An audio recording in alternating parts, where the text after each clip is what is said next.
Halo, selamat siang teman-teman. Suara saya terdengar?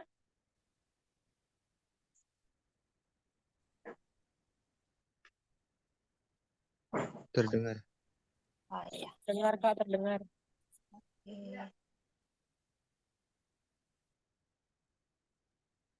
Ya, teman, apa kabarnya nih pada siang hari ini? Semoga dalam kondisi sehat dan bersemangat ya untuk mengikuti rangkaian acara nanti. Dan saya ucapkan sekali lagi selamat datang kepada para peserta di webinar Translate Trans Asia pada siang ini tanggal 30 Maret 2024. Nah, ini adalah webinar dari Translator Academia dengan tema pada siang hari ini adalah penerjemah full-time sebagai mata pencaharian. Terima kasih kepada rekan-rekan yang sudah meluangkan waktunya pada siang hari ini untuk menghadiri webinar demi menggali wawasan nih mengenai menjadi seorang penerjemah full-time. Semoga semuanya tetap semangat ya sampai akhir acara nanti. Oh iya, tadi kan teman-teman sudah dikirim background ya oleh panitianya. Jangan lupa untuk ganti background-nya ke background webinar pada siang hari ini biar lebih kompak dan seragam semuanya. Oke, kita ke slide selanjutnya terlebih dahulu. Nah, sebelum memulai webinar kali ini, saya akan membacakan peraturan umum yang harus kita taati selama sesi webinar berlangsung. Nah, yang pertama itu peserta dilarang untuk merekam sepanjang penyelenggaraan sesi webinar. Dan selanjutnya, peserta diharapkan mematikan mikrofon agar tidak mengganggu selama pemaparan materi dari pembicara. Jika ada pertanyaan dari pembicara selama materi, peserta boleh raise hand dan memberikan komentar atau jawaban, atau bisa juga teman-teman menuliskannya di kolom chat. Nah, yang terakhir, jika ada pertanyaan mengenai materi, bisa diajukan pada sesi tanya jawab di akhir nanti. Atau kalau teman-teman takut lupa nih, boleh dituliskan di kolom chat terlebih dahulu ya. Nanti di akhir materi kita akan coba bahas pertanyaan-pertanyaan dari peserta. Nah, teman-teman udah pada ganti belum background-nya semuanya nih? Bentar, saya cek dulu ya sambil ngecek.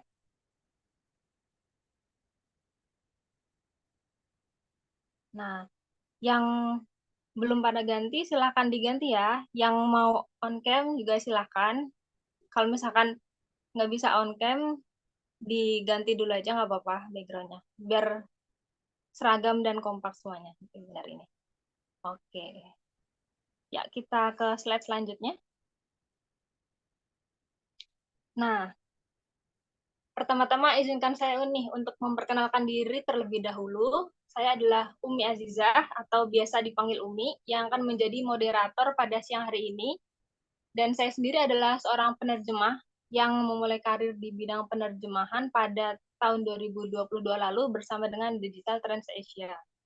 Nah, dan untuk pembicara kita pada siang hari ini, kita sudah ditemani oleh Kak Kris. Kak Kris ini seorang yang lulus dari STBA Yapari dengan gelar Sarjana Sastra Inggris. Dan beliau telah berpengalaman nih lebih dari 10 tahun sebagai penerjemah. Tentunya Kak Kris ini sudah makan asam garam ya di dunia penerjemahan. Nah, pengalaman kerja Kak Kris ini diantaranya adalah sebagai translator di Bali International Choir Festival selama 3 tahun, translator di Compassion Indonesia selama 4 tahun, dan saat ini sedang aktif sebagai translator di Digital Trans Asia sejak tahun 2021. Oke. Nah, baik itu dia perkenalan singkat untuk moderator dan pembicara. Silahkan slide selanjutnya. Oke, baik. Kita mulai aja ya webinar kali ini. Silahkan Kak Kris, bisa kita mulai untuk materinya. Oke, selamat siang ya. Terima kasih untuk Umi sudah memulai dari awal sebagai moderator. Jadi sekali lagi perkenalkan, selamat siang. Nama saya Christian, yang biasa dipanggil Chris saja. Eh, saya juga memang seorang penerjemah dan kebetulan expertise saya itu di bidang penerjemahannya bahasa Inggris Indonesia dan Indonesia Inggris gitu ya.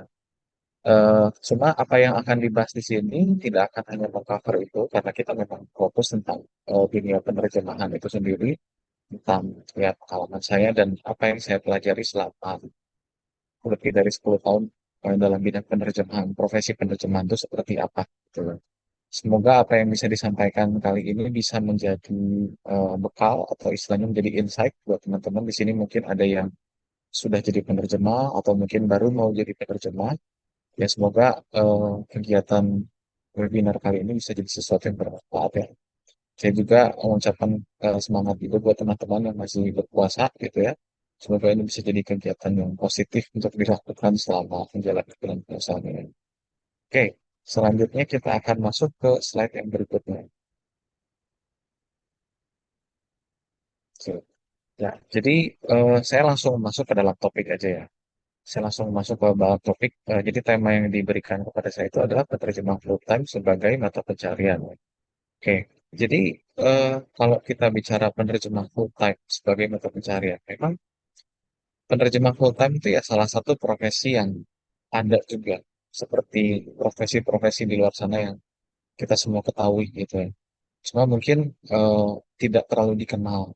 Mungkin orang taunya profesi-profesi umum yang bersifat kantoran yang besar ya, misalnya kayak dokter, manajer, atau mungkin CEO dan sebagainya macam gitu ya. Pokoknya banyak sekali profesi. Maksudnya kalau teman-teman di sini disuruh menyebutkan profesi pasti bisa. Dan salah satunya memang penerjemah. Dan penerjemah itu ada yang sifatnya full time, ada yang sifatnya part time. Nah, memang profesi ini tuh mungkin belum banyak dikenal atau mungkin tidak terlalu banyak terdengar gitu ya, walaupun ada gitu. Karena mungkin orang-orang taunya ya penerjemahan tuh sekarang bisa dilakukan dengan mesin, penerjemahan bisa dilakukan dengan ada agensi tertentu atau jasa tertentu. Tapi ya yang bekerja juga kan tetap perorangan masing-masing penerjemah gitu. Dan bagaimana sih eh, bidang penerjemahan tuh selama di Indonesia tuh kebutuhannya seperti apa, kemudian mereka tuh eksistensinya bagaimana sih gitu. Jadi saya coba ceritakan dari beberapa insight yang saya tahu dan pengalaman saya. Jadi penerjemah itu memang profesinya kebanyakan memang dibutuhkan oleh industri untuk pelokalan ke berbagai bahasa ya. Kita menyebutnya pelokalan atau dalam bahasa Inggris itu ada istilah localization. Istilah localization ini biasa dipakai untuk aplikasi atau game, tapi ya pada umumnya pelokalan itu memang dipakai untuk bidang penerjemahan gitu. Dan penerjemah itu sebenarnya bisa dibilang profesi yang bisa dibilang ada di belakang layar sebenarnya.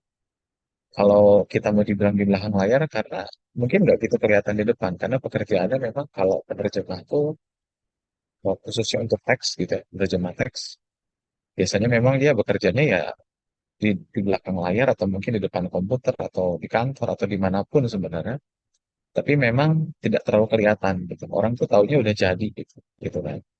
Jadi kayak misalnya ada beberapa situs web atau aplikasi atau dokumen atau materi pemasaran. Contohnya nih, sekarang teman-teman pakai aplikasi yang namanya Zoom, gitu kan.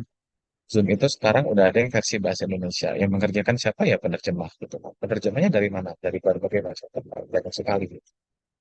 Jadi banyak sekali konten media, khususnya sekarang, yang istilahnya tuh dikerjakan oleh penerjemah dan memang pekerjaan penerjemahan itu memang ada hampir dalam setiap industri gitu. Karena tidak bisa dipungkiri kita masih banyak membuat segala sesuatu, menggunakan segala sesuatu yang berasal dari luar. Baik itu produk digital, konten media sosial, atau bahkan budaya pop sekalipun kita masih mengonsumsi banyak dari luar gitu kan. Tapi bukan berarti kita nggak punya, tapi kita ada istilahnya pertukaran budaya gitu kan. Karena tidak sedikit juga konten-konten berbahasa Indonesia yang diterjemahkan ke bahasa bahasa asing di luar sana gitu ya.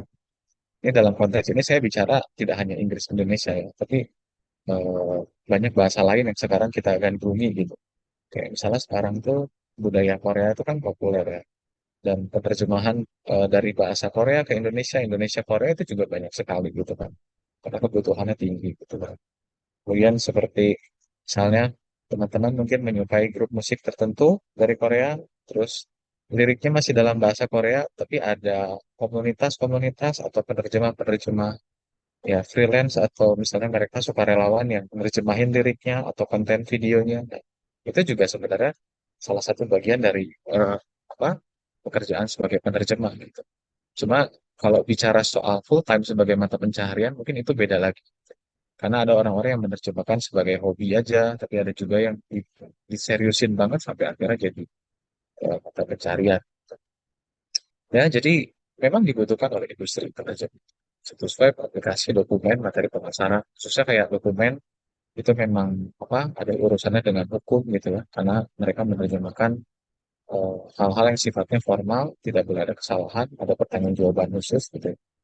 Itu juga termasuk dalam bidang penerjemahan yang eh, masuk sebagai mata pencaharian. Ya, intinya tujuannya apa? Supaya kita bisa mencapai audiens internasional, meningkatkan visibilitas global, memahami kebutuhan lokal. Ya, atau sederhananya, kalau pakai istilah sekarang, supaya dapat exposure dari luar. Atau mungkin konten dari luar juga bisa masuk, bisa dicerna oleh kita orang Indonesia yang mungkin tidak menguasai bahasa asing itu. Gitu. Jadi kan kalau makin ke sini tuh makin gampang gitu kan orang untuk eh, menyerap sesuatu yang dari luar gitu kan, budaya dari luar. Budaya pop, ilmu pengetahuan, ataupun materi-materi ajar mengajar gitu ya. Itu semua kita bisa dapatkan eh, melalui pekerjaan yang dikerjakan oleh penerjemah gitu. Nah, penerjemah itu memastikan bahwa apa yang bisa dipahami oleh budaya asal mereka di luar bisa dipahami ke budaya kita di sini gitu. Itu ya untuk garis besarnya secara umum tentang penerjemahan gitu dan seperti apa lingkupnya gitu. Oke, kita masuk ke slide berikutnya. Nah, jadi seperti yang saya bilang tadi ya, penerjemah itu berperan sebagai jembatan vital antara bahasa dan budaya. Kalau di sini ada teman-teman yang pernah berkuliah sastra, mungkin akan pernah mendengar ungkapan kalau bahasa itu bagian dari budaya gitu loh. Dan itu tuh bahasa dari budaya itu sebagai sesuatu yang nggak bisa dilepaskan gitu. Karena memang faktanya begitu. Gitu. Karena dalam budaya itu mencakup kebiasaan, bahasa, eh, apalagi etika dan segala macam itu banyak sekali gitu. Dan bahasa itu jadi jembatan. Gitu. Jadi katakanlah kita mau mencapai satu tempat yang hanya bisa dicapai dengan jembatan, kita bisa bahasa tuh istilahnya kita bisa nyebrang dengan jembatan yang ada dulu. Gitu. Setelah sampai sana kita mau ke tujuan-tujuan tertentu secara spesifik, ya itu beda lagi. Tetapi minimal eh, bahasa itu memang sebagai sebuah jembatan antara budaya antar dari berbagai budaya yang berbeda-beda. Jadi kalau kita bicaranya budaya, ya, itu tuh penerjemahan itu, proses alih bahasa itu tidak hanya eh, alih bahasa tuh tidak hanya menerjemahkan kata-kata, gitu. Jadi proses penerjemahan itu tidak sekadar bahasa Inggrisnya makan apa ya, oke, bahasa Inggrisnya puasa apa ya, terus bahasa Indonesianya eating tuh apa ya, kayak nggak hanya sekadar gitu. Kalimat ini tuh artinya apa. Penerjemahan tuh lingkupnya jauh lebih luas dari itu. Karena di sana tuh ada istilahnya kita bilang mentransfer makna atau nuansa gitu ya. Bahasa Inggris itu nuance gitu ya. Ya, pokoknya mentransfer nuansa dari satu bahasa ke bahasa lain. Karena ada orang yang mengerti bahasa asing, terus bisa memahami suatu bagian dari bahasa tersebut. Nah, bisa nggak mereka menerjemahkan itu ke dalam bahasa yang kita kenal dalam kehidupan sehari-hari? Kayak misalnya di sini ada penerjemah yang bisa menguasai bahasa Jepang, misalnya gitu ya. Terus mereka melihat sebuah tayangan yang dalam tayangan itu ketika dipahami dengan bahasa Jepang itu tuh lucu gitu misalnya. Tapi bisa nggak pemahaman tentang sesuatu yang lucu dari bahasa Jepang itu dibawa ke bahasa Indonesia? Biasanya tuh akan ada sedikit kesulitan kayak kalau di bahasa Jepang sih ini lucu, tapi kalau di bahasa Indonesia gimana ya? Ini lucu juga nggak ya? Gitu. Nah, tugas penerjemah tuh sebisa mungkin membawa nuansa itu ke dalam bahasa yang dimengerti. Gitu. Jadi tidak hanya sekadar menerjemahkan aja. Kalau hanya menerjemahkan aja sih, tinggal cari di kamus katanya dapat. Sekarang penerjemahan mesin juga bisa kita tinggal copy and paste, udah gitu kita udah tahu terjemahannya apa gitu kan. Kemudian sekarang tantangan lainnya tuh ada juga AI, ChatGPT. ChatGPT juga terjemahannya sekarang udah bagus ya. Iya, bisa. Kita bisa menerjemahkan itu semua. Tapi maknanya, nuansanya itu bisa sampai nggak ke orang-orang yang istilahnya kita terjemahkan buat mereka gitu. Itu yang jadi tantangan.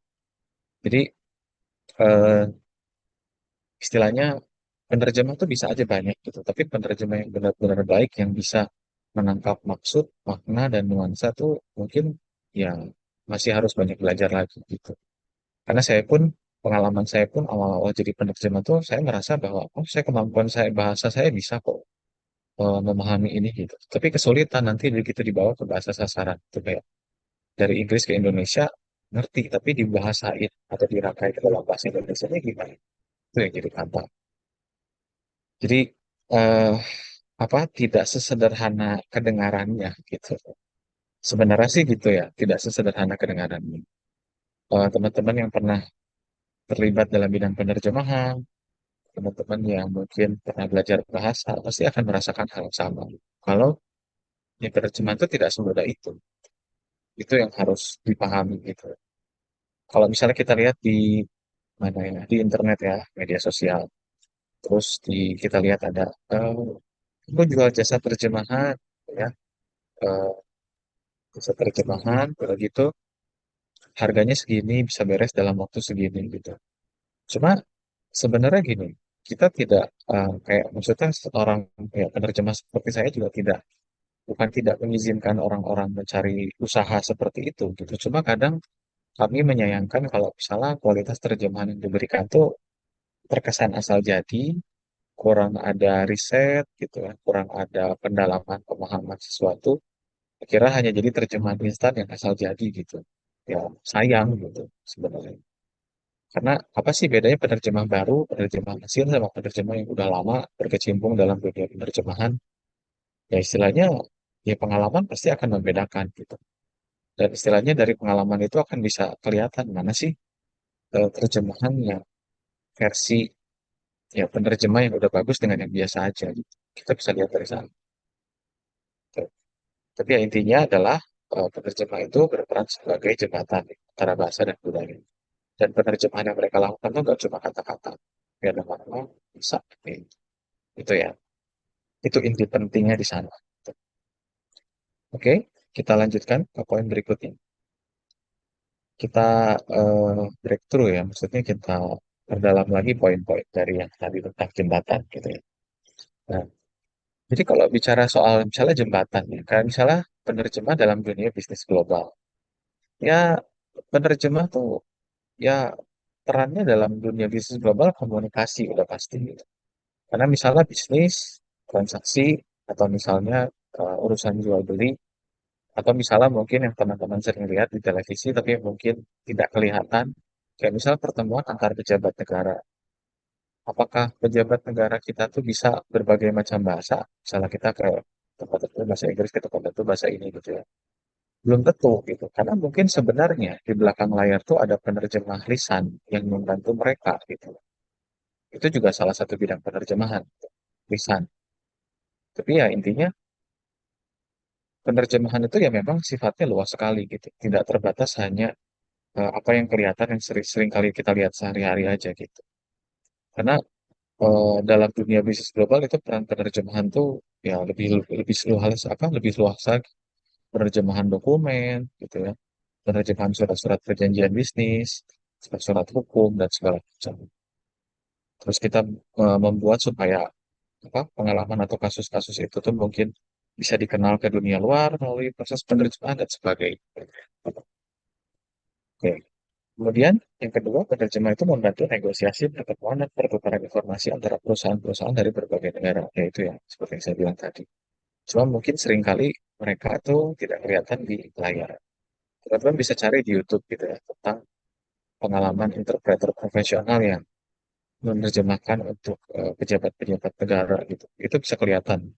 Pengalaman mereka tuh bilang bahwa ya, kami tuh seringnya tidak ada di kamera, gitu, di foto. Padahal mereka tuh ada di samping-samping. Gitu ya, itu contoh. Tapi ya, maksudnya penerjemahan tuh seluas itu. Jadi, memang bisa dibilang dari poin ketiga itu dibilang bahwa kemampuan ini sangat penting dalam konteks globalisasi. Saat perusahaan dan individu berinteraksi dengan berbagai bahasa dan budaya. Itu ya, itu poin pentingnya. Karena eh, globalisasi itu semakin ke sini semakin pesat gitu kan. Internet tuh semakin memudahkan kita untuk bisa mengakses sesuatu dari berbagai macam tempat dan dari berbagai macam sumber juga gitu. Istilahnya yang terkenal tuh bahasa asing tuh yang nggak cuma bahasa Inggris gitu. Sekarang bahasa Mandarin, bahasa Korea, bahasa Jepang, bahkan di Asia sendiri ya, bahasa Thailand gitu kan.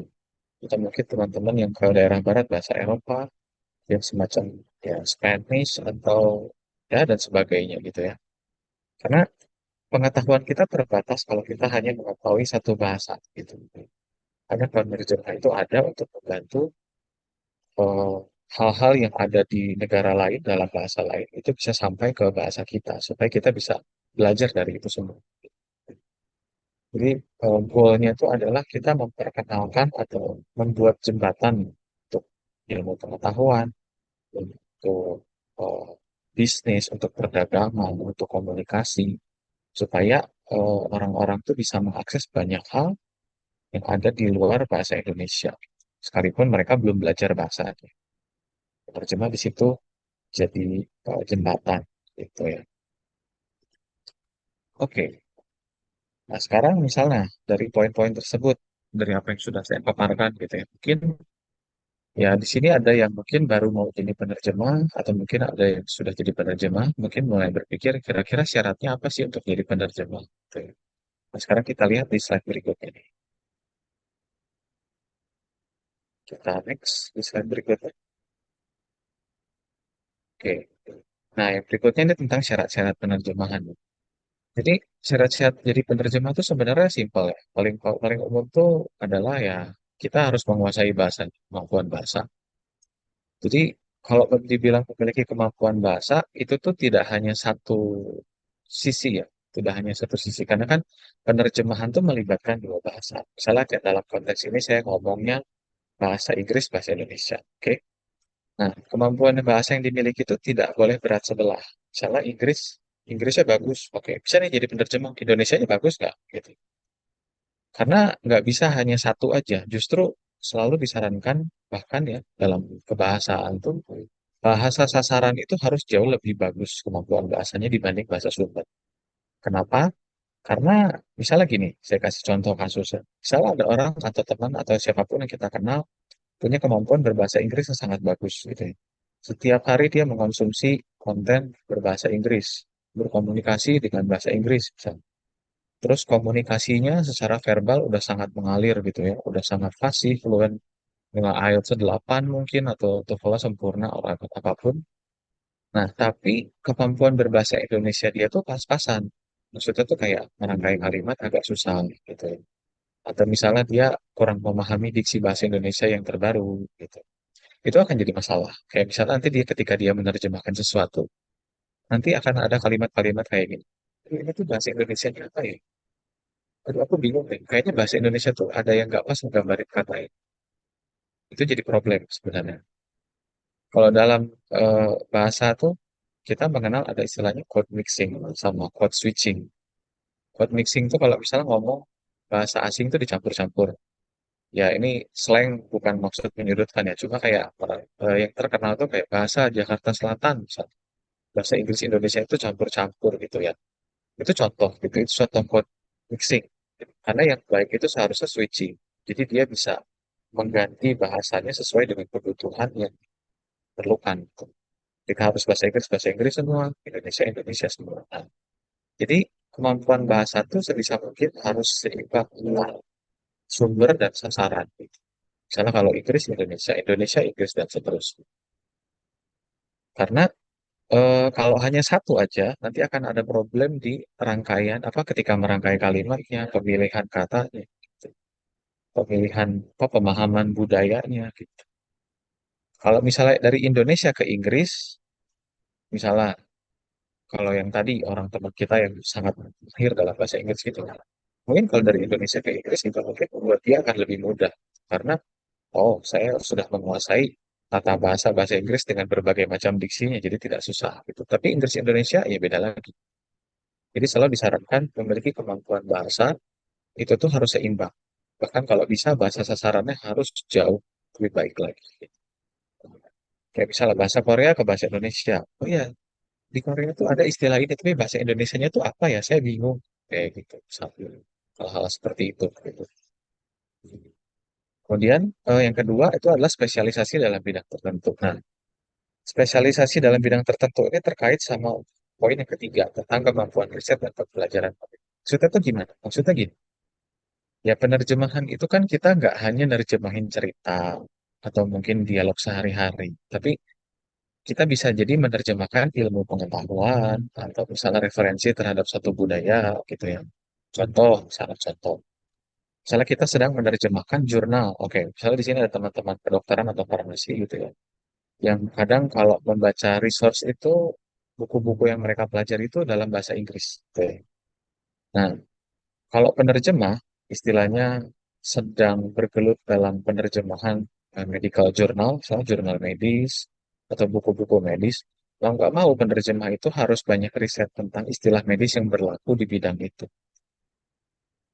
Istilah-istilahnya, ungkapan-ungkapannya, kemudian eh, apalagi tata bahasanya atau istilahnya pemilihan kata yang biasa dipakai dalam bidang itu tuh apa? Itu harus riset mau nggak mau gitu. Jadi spesialisasi dalam bidang tertentu tuh dibutuhkan juga. Jadi penerjemah itu saya bilang tadi jembatan untuk belajar bahasa itu memang baru jembatan, tapi spesialisasi dalam bidang tertentu itu beda lagi. Misalnya ekonomi, bisnis, kemudian fisika mungkin, fisika kuantum atau mungkin filosofi apa segala macam. Nah itu beda lagi. Penerjemah sebisa mungkin harus mau riset, bukan harus mau riset, ya harus. Ya penerjemah tuh harus riset untuk bisa mendalami spesialisasi dalam bidang-bidang itu, gitu. Supaya memberikan terjemahan yang akurat, yang bertanggung jawab gitu ya. Supaya nanti kalau kita nerjemahin untuk anak kedokteran tuh ketika mereka baca, ini kok bahasanya gini ya, aneh banget gitu. Tapi sebisa mungkin hasil terjemahan itu bisa mereka terima dan oh iya, saya paham gitu. Gitu ya. Jadi memang spesialisasi dalam bidang tertentu tuh memang erat kaitannya sama riset. Dan mau nggak mau harus ada pembelajaran mandiri, self-learning gitu ya. Terus berikutnya adalah pemahaman teknologi penerjemahan. Nah, ini tuh sama seperti kalau kita bekerja dalam bidang apapun, kita up to date dengan hal-hal yang lagi in atau yang ramai dibicarakan dalam profesi itu. Ya, misalnya kalau di sini, misalnya teman-teman medis, tenaga medis, kedokteran, ya harus up to date dengan perkembangan teknologi kesehatan saat ini kan gimana. Terus kalau misalnya di sini ada teman-teman yang IT atau programan, kita harus up to date juga dengan saat ini bahasa pemrograman yang sering dipakai itu apa. Atau misalnya saat ini aplikasi yang sering dipakai itu apa, sistemnya itu bagaimana. Nah, penerjemah juga sebisa mungkin harus bisa update dengan hal itu. Kayak misalnya sekarang tuh aplikasi yang dipakai untuk penerjemahan tuh apa aja ya. Kayak misalnya kan di penerjemahan tuh ada yang namanya Computer System Translation Tools, CAT Tools, CIT Tools ya. Itu aplikasi yang dipakai untuk penerjemah untuk memberikan terjemahan yang konsisten supaya pekerjaan terjemahan tuh bagus gitu ya. Ya sebisa mungkin penerjemah up to date dengan itu. Gitu. CAT tools yang sekarang sering dipakai itu apa sih? Teknologi CAT tools sekarang terbaru itu apa? Terus kayak misalnya sampai sejauh mana sih terjemahan mesin kita sekarang gitu. Apakah Google Translate masih jelek kayak dulu atau udah lebih bagus? Atau adakah yang lebih bagus dari Google Translate sekarang? Hal-hal seperti itu juga kita harus up to date gitu, paham dengan teknologi terjemahan. Jadi penerjemah nggak boleh ketinggalan berita-berita itu. Misal, ya, supaya kita bisa lihat peluang-peluang kita ke depan, kita mau mengerjakan apa, itu semua, nanti kita bisa semacam memprediksi.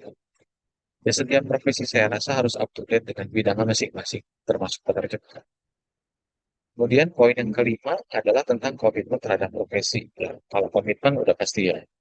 Jadi eh, tidak ada pekerjaan yang akan memberikan kita keberhasilan dalam semalam lah gitu. Ya, jadi komitmen terhadap profesi ya mau nggak mau kita di situ kayak harus mau terus belajar gitu ya.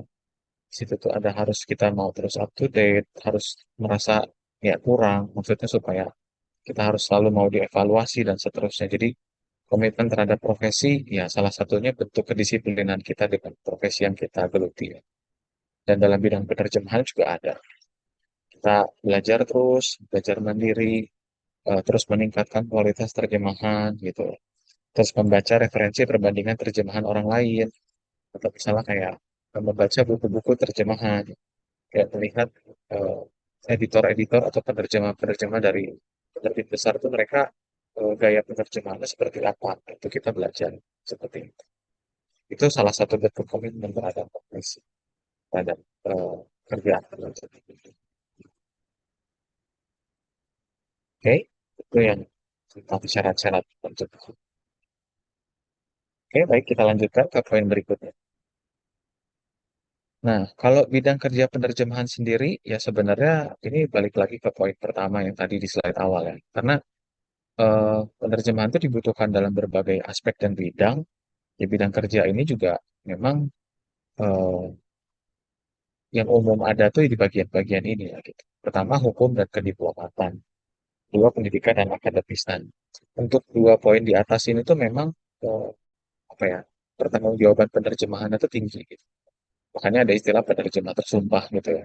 Nanti akan dibahas di slide berikut, tapi intinya ya penerjemahan tentang hukum, diplomasi, ya, ada penerjemahan legal documents. Nah, itu biasanya di bidang itu.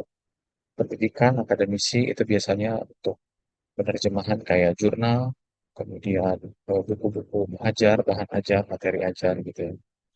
Itu juga termasuk penerjemahan yang saya bilang bidang kerja tinggi gitu. Kemudian media dan hiburan. Nah, ini media dan hiburan sesuatu yang umum kita konsumsi sehari-hari kalau ini. Kayak misalnya ya media sosial gitu ya. Media sosial seperti Instagram, seperti TikTok misalnya.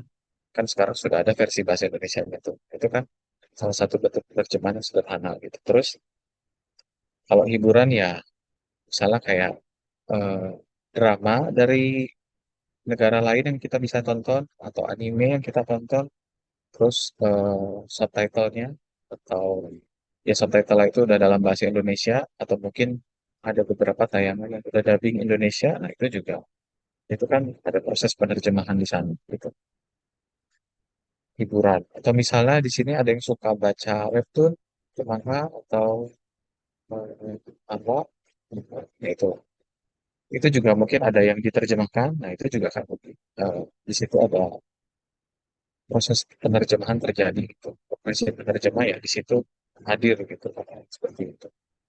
Untuk media dan hiburan. Cenderung biasanya kalau untuk media dan hiburan tidak perlu status penerjemah tersumpah, tapi nanti akan dibahas lebih lanjut.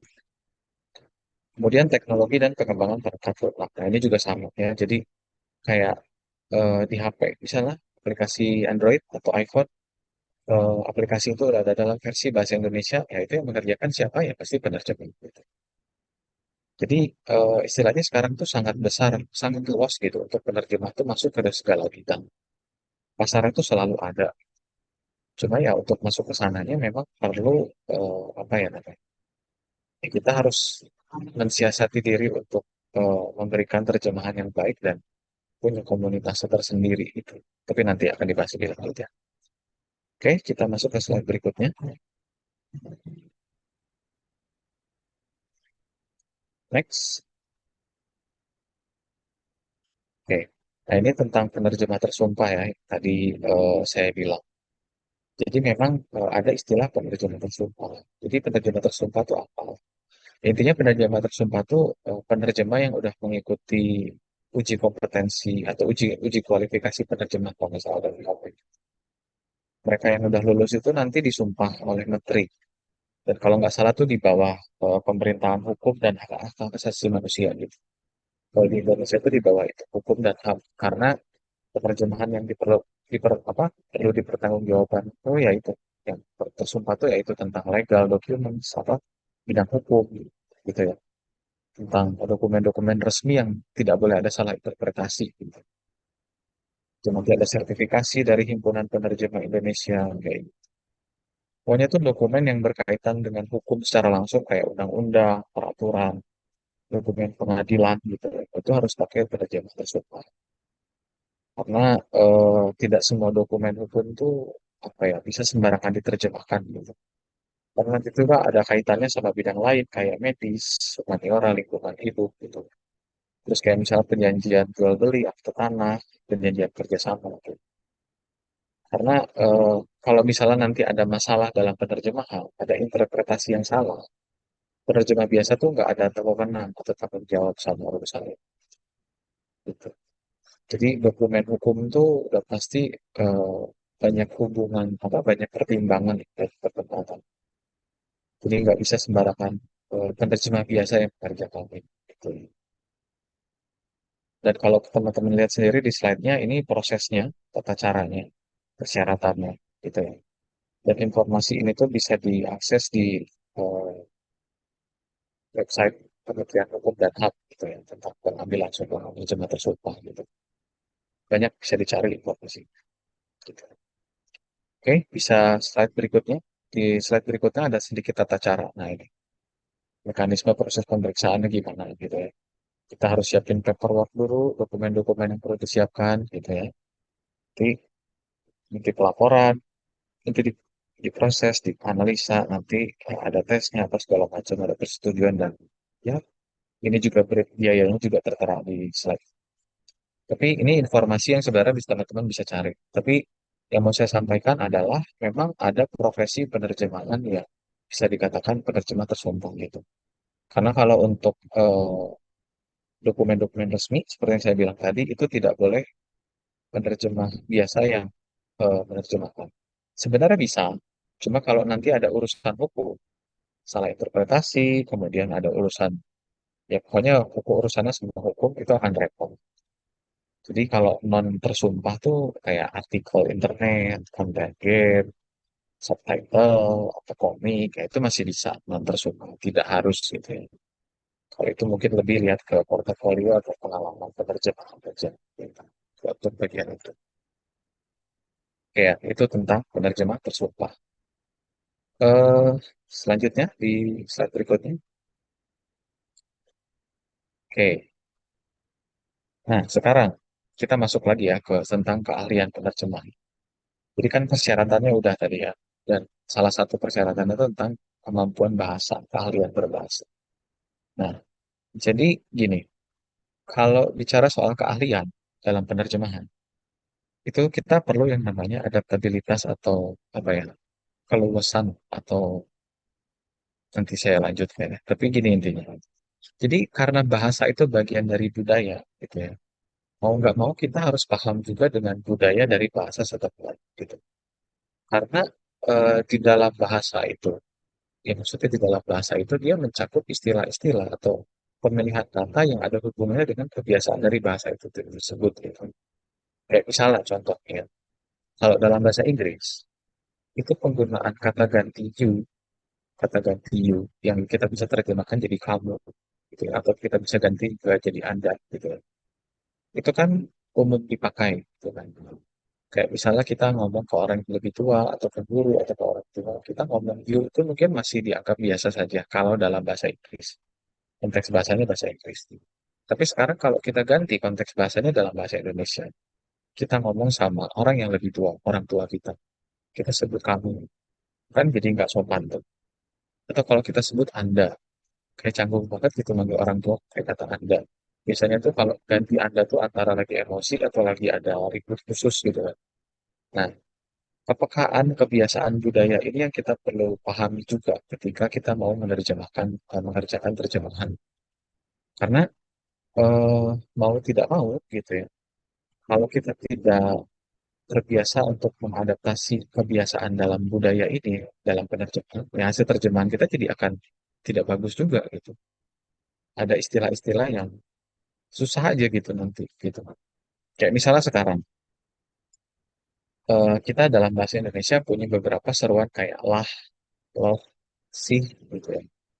Bisa nggak kita menjelaskan bagaimana lah atau sih atau loh ke dalam bahasa Inggris? Saya misalnya cari kata ya atau ungkapan yang bisa kita setarakan dalam bahasa Inggris kira-kira. Atau kita ada istilahnya kan gitu ya. Kayak misalnya kalau bahasa Inggris itu bilang I told you gitu kan. Gue bilang juga apa, bilang juga apa. Indonesia itu bisa diganti dengan kan. Nah, bisa nggak kita memberikan pemahaman itu ke bahasa Inggris, misalnya ke orang-orang yang mungkin belum ngerti bahasa Indonesia seperti itu. Dan ini tuh hal-hal atau istilah-istilah ungkapan kayak gini pun ada di masing-masing bahasa gitu. Saya rasa ya bahasa Thailand pasti ada yang seperti ini, bahasa Jepang ada yang seperti ini, bahasa Korea pun ada yang seperti ini. Bahkan di bahasa daerah juga sama gitu kan. Kayak bahasa Jawa ada se gitu kan. Kalau bahasa Sunda itu ada teh, ada atuh gitu-gitu kan. Nah itu kita apa istilahnya ketika memahami sebuah bahasa, kita ketika punya yang namanya keahlian linguistik, ya kita juga sebisa mungkin harus mempelajari keahlian budayanya juga supaya penerjemahan kita tuh nanti lebih tepat sasaran, lebih sesuai dengan targetnya dan istilahnya bisa memberikan hal yang menyegarkan dan refreshing gitu. Terjemahan kita tuh nggak kaku gitu. Jadi dari diagram Venn yang ada di slide ini, irisan antara keahlian linguistik dan keahlian budaya itu ada integrasi. Integrasi ini tuh yaitu adaptasi tentang kita memahami budaya dan kita bisa mengaplikasikan terjemahan kita dengan budaya yang sudah kita pahami. Jadi kita punya yang namanya kepekaan, kita punya apa namanya keleluasan, adaptasi dengan terjemahan kita tuh ya tidak berhenti sampai di situ. Gitu. Kayak misal mesin tuh hanya bisa menerjemahkan kata per kata dengan ungkapan demikian. Terus apa bedanya terjemahan kita dengan terjemahan mesin kalau kita nggak bisa ngasih sentuhan terjemahan yang berbeda? Ya kira kita tambah sedikit diksinya atau kita rangkai sedikit kalimatnya kayak gitu. Itu yang membuat terjemahan tuh penerjemah tuh profesinya tidak mati gitu. Bahwa penerjemah yang menggunakan human translation itu tetap tidak akan tergantikan oleh mesin. Itu contohnya yang pertama tentang eh, apa, keahlian yang diperlukan penerjemah. Nah, sekarang kita coba masuk ke poin yang lebih detail. Kita breakdown satu persatu. Kita lihat slide berikutnya. Next. Nah, jadi gini, kalau kita bilang keahlian linguistik, ya, kalau dalam bahasa tuh biasa dikenal empat hal. Ada empat. Empat hal tuh dalam bahasa tuh membaca, menulis, berbicara, dan mendengarkan. Kalau bahasa Inggris itu kan ada reading, writing, speaking, dan listening. Bahasa Indonesia juga sama. Gitu. Kan kalau misalnya kita perhatikan gitu, ya, proses seseorang manusia belajar bahasa itu kan kita bayangkan ya, kita lihat dari bayi, dari bayi. Bayi itu kan untuk bisa belajar bahasa itu pertama yang sebenarnya kita tidak sadari adalah sewaktu di dalam kandungan mereka tuh banyak mendengar selama di dalam kandungan jadi terbentuk makanya kenapa kayak eh, apa, orang tua tuh harus sering ngomong dengan kandungan supaya anak tuh ya calon bayi ini yang akan menjadi anak yang jadi manusia gitu dia bisa kenal dulu dengan bahasa gitu dia harus banyak menyimak mendengarkan dulu ya jadi di poin keahlian linguistik ini pertama kemampuan berbahasa bawahnya ada kemampuan menyimak dan atau mendengarkan ya karena untuk bisa belajar bahasa dengan baik itu adalah lebih baik dengan mendengarkan dulu. Setelah mendengarkan banyak, selama berbulan-bulan, akhir gitu kan. Akhirnya dia mulai belajar berkata-kata, bersuara gitu kan. Bayi ini setelah lahir, belajar bersuara, berkata-kata, tidak hanya membeo orang tuanya pertama, tapi akhirnya dia mencoba untuk ngomong gitu kan. Sama kalau kita belajar bahasa, pertama kita udah banyak dengar, kita coba belajar untuk ngomong. Pasti awalnya banyak salahnya dong, gitu ya. Nggak langsung bisa. Akhirnya udah bisa ngomongnya udah lancar, nanti di usia tertentu kita baru belajar tulis atau baca. Tulis dan baca biasanya bersamaan gitu. Nah, jadi dari fase kita lihat baik seorang anak itu belajar bahasa, dengerin dulu, baru ngomong, baru tulis, baru baca. Nah, sebisa mungkin kemampuan berbahasa kita juga dimulai dengan cara yang sama. Jadi kemampuan berbahasa kita tuh akan lebih baik kalau kita punya yang namanya kemampuan menyimak atau mendengar terlebih dahulu. Karena mau bagaimanapun juga, ya kita harus menyerap dulu, menyimak atau mendengar dulu. Kemudian nanti baru menulis, nanti menganalisis teks dan memahami variasi bahasa. Memang salah satu problem di kita juga di bahasa Indonesia itu, ya orang Indonesia in general adalah ya miris sebenarnya. Kalau literasi kita tuh rendah, itu fakta yang ada di Indonesia gitu ya. Mungkin eh, ada di sini banyak teman-teman penerjemah yang mau jadi penerjemah pun yang mungkin tidak suka membaca gitu. Nah, kalau misalnya ada, saya sarankan untuk coba ubah kebiasaan itu. Karena buat saya, penulis yang baik juga itu adalah pembaca yang baik. Dan penerjemah yang baik itu adalah pembaca yang baik juga, gitu. Karena itu semua berjalan beriringan, nggak bisa salah satu aja. Karena dengan apa? Dengan kita banyak membaca, itu meningkatkan keahlian linguistik juga. Kemampuan berbahasa kita meningkat. Yang dibaca apa? Saya sering baca artikel di internet ya. Coba kali ini bacanya novel. Atau misalnya buku-buku terbitan dari penerbit besar ya. Terbitan Gramedia, Pustaka, Mizan, terus ya, pokoknya penerbit besar yang kalau mereka punya buku terjemahan, kita bisa pelajari terjemahannya, itu juga bisa. Kita meningkatkan keahlian linguistik untuk kita istilahnya menepis problem-problem tentang orang Indonesia yang literasinya rendah. Ya, sebisa mungkin kita tidak ada di golongan itu. Kita berusaha tingkatkan ke arah yang lebih baik. Jadi kemampuan berbahasa itu ada kemampuan menyimak atau mendengarkan, gitu ya. Kemampuan menulis dengan gaya bahasa yang tepat, gitu ya. Kayak tahu kapan harus mengetik formal, kalau menulis email harus dengan bahasa yang formal, kalau harus chat dengan orang yang lebih tua dengan bahasa yang lebih sopan, bicara dengan atasan dengan kalimat yang lebih eh, tertata rapi kayak gitu. Bedakan chat dengan teman dengan orang yang lebih profesional, contoh seperti itu. Kemudian kemampuan menganalisis teks dan memahami variasi bahasa. Ya, ini juga sama ya, kayak misalnya teman-teman tidak terjebak hoax atau membaca berita tuh hanya judul artikel doang. Itu juga kemampuan berbahasa gitu. Jadi kita untuk meningkatkan kualitas terjemahan itu dimulai dari itu semua gitu. Karena mau bagaimanapun juga eh, penerjemahan itu erat kaitannya sama bahasa. Jadi kalau sama bahasa ya berurusannya dengan gramatika, dengan tata bahasa, dengan diksi dan sebagainya. Gitu. Nah itu baru linguistik, baru berbahasa. Nah kemudian di bawahnya ada tentang keahlian budaya. Ya, keahlian budaya seperti yang tadi saya bilang. Gitu. Kalau keahlian budaya memang perlu tentang pemahaman budaya. Kita mempelajari budaya dari bahasa tersebut. Biasanya kita pelajari itu dengan ya, bisa dari budaya popnya, referensi budaya populernya apa, popular culture-nya apa, pop culture-nya apa. Atau ya kita kayak misalnya kayak kita membaca cerita atau nonton drama misalnya, itu kita pasti secara nggak langsung mulai bisa mempelajari budaya di sana itu seperti apa. Budaya dari bahasa yang kita pelajari seperti apa. Gitu. Dari situ kita akan paham konteks budaya. Lalu sensitivitas apa gitu. Ya kayak sensitivitas tuh kayak tadi ya kata you gitu. Di Indonesia kata you tuh tidak umum atau mungkin ada istilah-istilah yang kayak misalnya kalau di negara tertentu menyinggung agama tuh sesuatu yang biasa aja kayak obrolan topik umum. Tapi kalau di Indonesia mungkin ngobrolin agama tuh jadi sesuatu yang sangat sensitif misalnya seperti itu. Jadi hal-hal seperti itu yang harus kita pahami juga.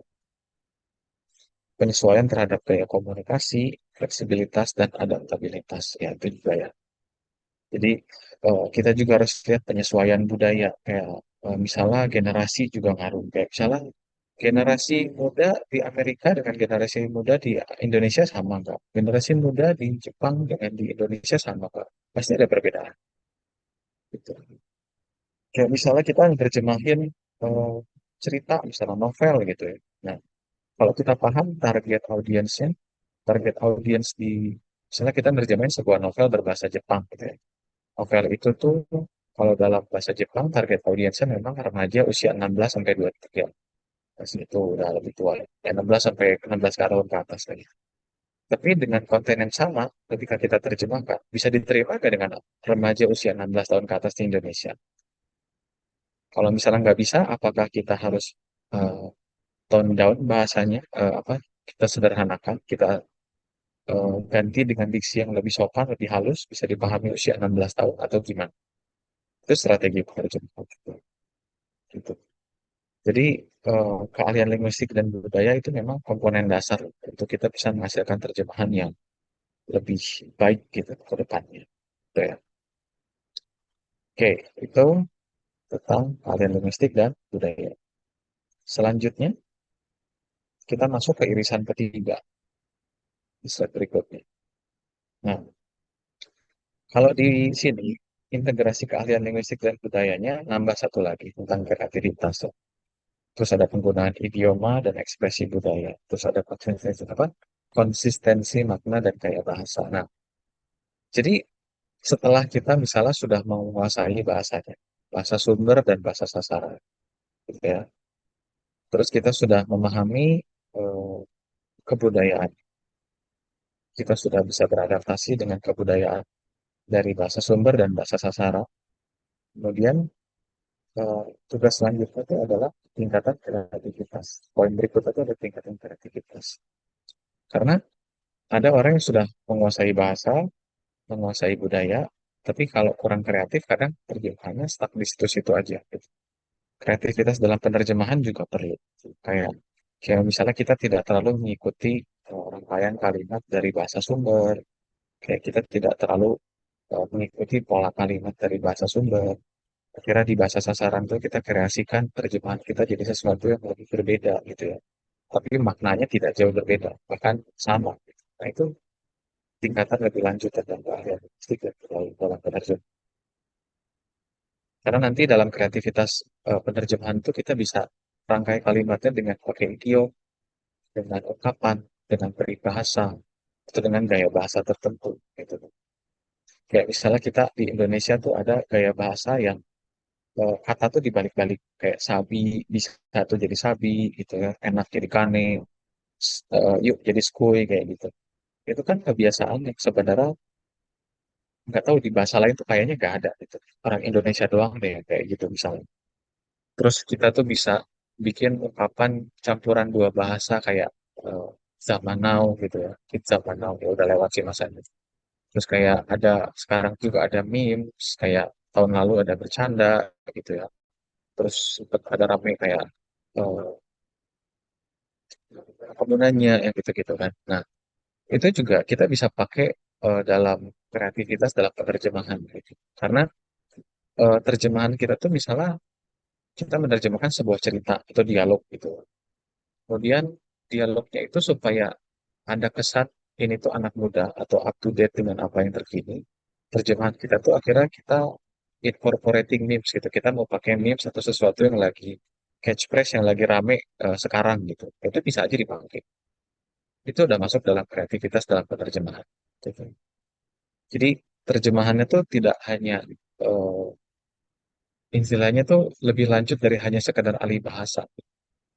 Tapi terjemahan kita tuh udah ke tingkat yang lebih lanjut ya. Oh, ini tuh udah bisa kita olah jadi seperti ini. Gaya bahasa kita tuh dari hasil terjemahan tuh kita bisa nunjukin bahwa kita kita tuh up to date tanpa kita harus bilang kita tuh up to date. Kenapa? Karena kita menggunakan istilah-istilah yang lagi sering dipakai saat ini, misalnya kayak gitu. Ya mirip sama kayak copywriting atau orang marketing yang pakai jargon-jargon populer untuk jualan. Kadang ada kalanya penerjemah pun bisa pakai istilah itu, gitu. Karena itu ya apa ya merangsang kreativitas dari merangsang gaya apa istilahnya apa, bahasa tuh nggak mati karena ya penggunaan penggunaan bahasa yang terus diperbaharui dari hari ke hari. Tapi tentu dengan tetap mempertahankan aturan yang berlaku ya kayak gitu. Kita nggak istilahnya kita nggak asal nerjemahin dengan satu teks itu dengan bahasa kalimat anak tongkrongan ngobrol di jalanan gitu nggak juga gitu. Ada kalanya sesuaikan dengan konteksnya gitu. Selalu sesuaikan dengan konteksnya. Seperti itu. Oke, jadi itu tentang keahlian linguistik dan budaya ya. Karena itu nanti hubungannya dengan kreativitas, gaya bahasa, ekspresi budaya atau idiom dari bahasa-bahasa tertentu. Itu semua bertahap gitu. Saya pun dari pengalaman saya sendiri itu saya ingat bahwa ya terjemahan awal-awal tuh kaku gitu. Karena kalau saya ngerasa awal-awal nerjemahin dibandingkan dengan terjemahan mesin tuh kayaknya mirip gitu. Makin ke sini makin belajar bahwa saya pengen terjemahan saya nggak kayak terjemahan mesin gitu. Akhirnya saya coba eh, ambil misalnya satu paragraf, saya terjemahkan melalui terjemahan mesin, terus saya coba terjemahin sendiri, lalu saya bandingkan. Gitu. Terjemahan saya ternyata eh, ada yang masih mirip kayak mesin, saya pengen agak bedain dikit. Gitu. Kayak gitu boleh. Itu salah satu metode belajar yang mandiri gitu ya, untuk dalam dipakai dalam penerjemahan. Ya, itu tentang integrasi linguistik dan daya. Oke, selanjutnya. Oke, nah selanjutnya tentang jenis penerjemahan. Nah, kalau untuk jenis penerjemahan sebenarnya terbagi menjadi dua aja sih sebenarnya. Cuma di sini ada tiga. Jadi kalau yang pertama tulisan atau teks, gitu. Yang kedua multimedia. Multimedia itu kalau misalnya kayak eh, dubbing, voice over, atau kalau misalnya ya subtitle gitu ya. Kalau tulisan itu kan mungkin kayak teks, novel. Tapi kan kalau kayak dubbing atau voice over gitu juga sebenarnya kan ada naskah yang harus diterjemahkan dulu gitu kan. Jadi berangkat dari teks tapi nanti jadi multimedia. Atau mungkin itu tuh jadi kata-kata yang muncul di dalam video gitu, dianimasiin gitu. Yaitu masih tergolong bentukan teks gitu. Itu semua penerjemahan yang dilakukan di atas entah komputer atau kertas gitu. Sedangkan kalau lisan atau interpreter itu kan vokal ya, verba gitu langsung ngomong. Bahkan penerjemah lisan pun ada dua, ada yang konsekutif sama yang saya lupa. Ada yang langsung, langsung tuh kayak misalnya bahasa asingnya terus berjalan, terus penerjemah lisannya juga ngikutin gitu ya. Ada juga yang berhenti-berhenti dulu gitu. Satu kalimat berhenti, satu kalimat berhenti. Biasanya ada dipakai dalam eh, seminar atau khotbah gitu. Cuma ya itu penerjemahan. Dan itu tuh dua skill yang berbeda ya. Karena kalau interpreter itu lisan memang butuh butuh code switching yang baik gitu. Karena itu langsung gitu kan di panggung. Itu tuh lebih dari sekadar penguasaan bahasa, tapi memang agak harus ada critical thinking dan cepat berpikir juga gitu. Tapi itu penerjemahan yang biasa dilakukan tuh antara teks ataupun interpreter lisan gitu. Saya sendiri pernah jadi penerjemah lisan selama 3 tahun dan itu memang apa ya lumayan taxing, lumayan apa kaget gitu awal-awal karena yang dibutuhkan tuh adalah yang paling penting itu adalah pemahaman ini listeningnya harus bagus karena bahasa Inggris sendiri misalnya pengalaman saya bahasa Inggris sendiri itu kan aksennya berbeda-beda Inggris American beda British beda nanti juga ada aksen dari berbagai macam daerah bahasa Inggris itu kan beda lagi jadi itu jadi tantangan tapi ya itu juga salah satu bentuk penerjemahan eh, yang bisa masuk dalam tergolong dalam profesi penerjemahan. Kemudian poin berikutnya, oke, ya, kemudian ini tantangan untuk penerjemah ya. Nah, jadi dalam eh, profesi untuk penerjemah ya, memang yang harus dipahami betul adalah untuk poin pertama tentang ketidaksetaraan bahasa. Ini saya coba ngobrol dari perspektif bahasa ya Indonesia dulu ya. Kalau dalam bahasa Indonesia, gini masalahnya. Ketidaksetaraan bahasanya itu adalah di diksi atau pemilihan kata gitu. Karena diksi di Kamus Bahasa Indonesia kita tuh sangat terbatas. Diksi di KBBI kita tuh masih sangat kurang. Sehingga ada banyak sekali kata yang mau nggak mau kita serap dan itu akan yang itu dijadikan kata yang seolah-olah tuh baku gitu. Karena banyak sekali istilahnya diksi-diksi dalam bahasa Indonesia yang sangat kurang. Jadi banyak juga orang, ya tidak sedikit juga orang yang ketika menerjemahkan kesulitan dari pada dalam bahasa Indonesia ini. Prediksi kita itu satu. Kedua, dalam tentang yaitu tentang literasi orang Indonesia yang kurang. Kalau literasi tinggi, biasanya permasalahan bahasa ini juga akan jadi less problem ketika pembahasan tentang bahasa di badan bahasa dan segala macam. Cuma karena orang Indonesia juga literasinya kurang, ya, jadi ini jadi masalah tersendiri. Gitu. Ini ketidaksetaraan bahasa. Gitu. Karena kan pasti kita berbicara dengan orang yang terdidik, katakanlah orang yang sudah menempuh pendidikan sampai sarjana. Terus kita ngobrol dengan orang yang misalnya tidak menempuh pendidikan sarjana, mungkin mereka hanya lulusan SD, atau mungkin orang tua yang ya dulunya mungkin dalam ekonomi sulit tidak mengalami pendidikan sampai tinggi, pasti kan kita cara berbicara kita pun berbeda gitu kan. Pemilihan katanya, rangkaian kalimatnya, atau mungkin kalimatnya pesan instan juga berbeda-beda gitu kan. Nah, itu ada problem di sini gitu. Ketidaksetaraan bahasa ini karena pendidikan yang nggak merata juga. Jadi ini yang jadi salah satu problem. Kayak misalnya gini, kita mau menerjemahkan satu cerita misalnya dari sebuah novel misalnya ke dalam bahasa Indonesia. Sekarang kalau kita bikin terlalu baku, orang-orang paham nggak ya maksudnya? Orang-orang mau nggak sekalian belajar kata-kata baru yang baku yang ada di KBBI?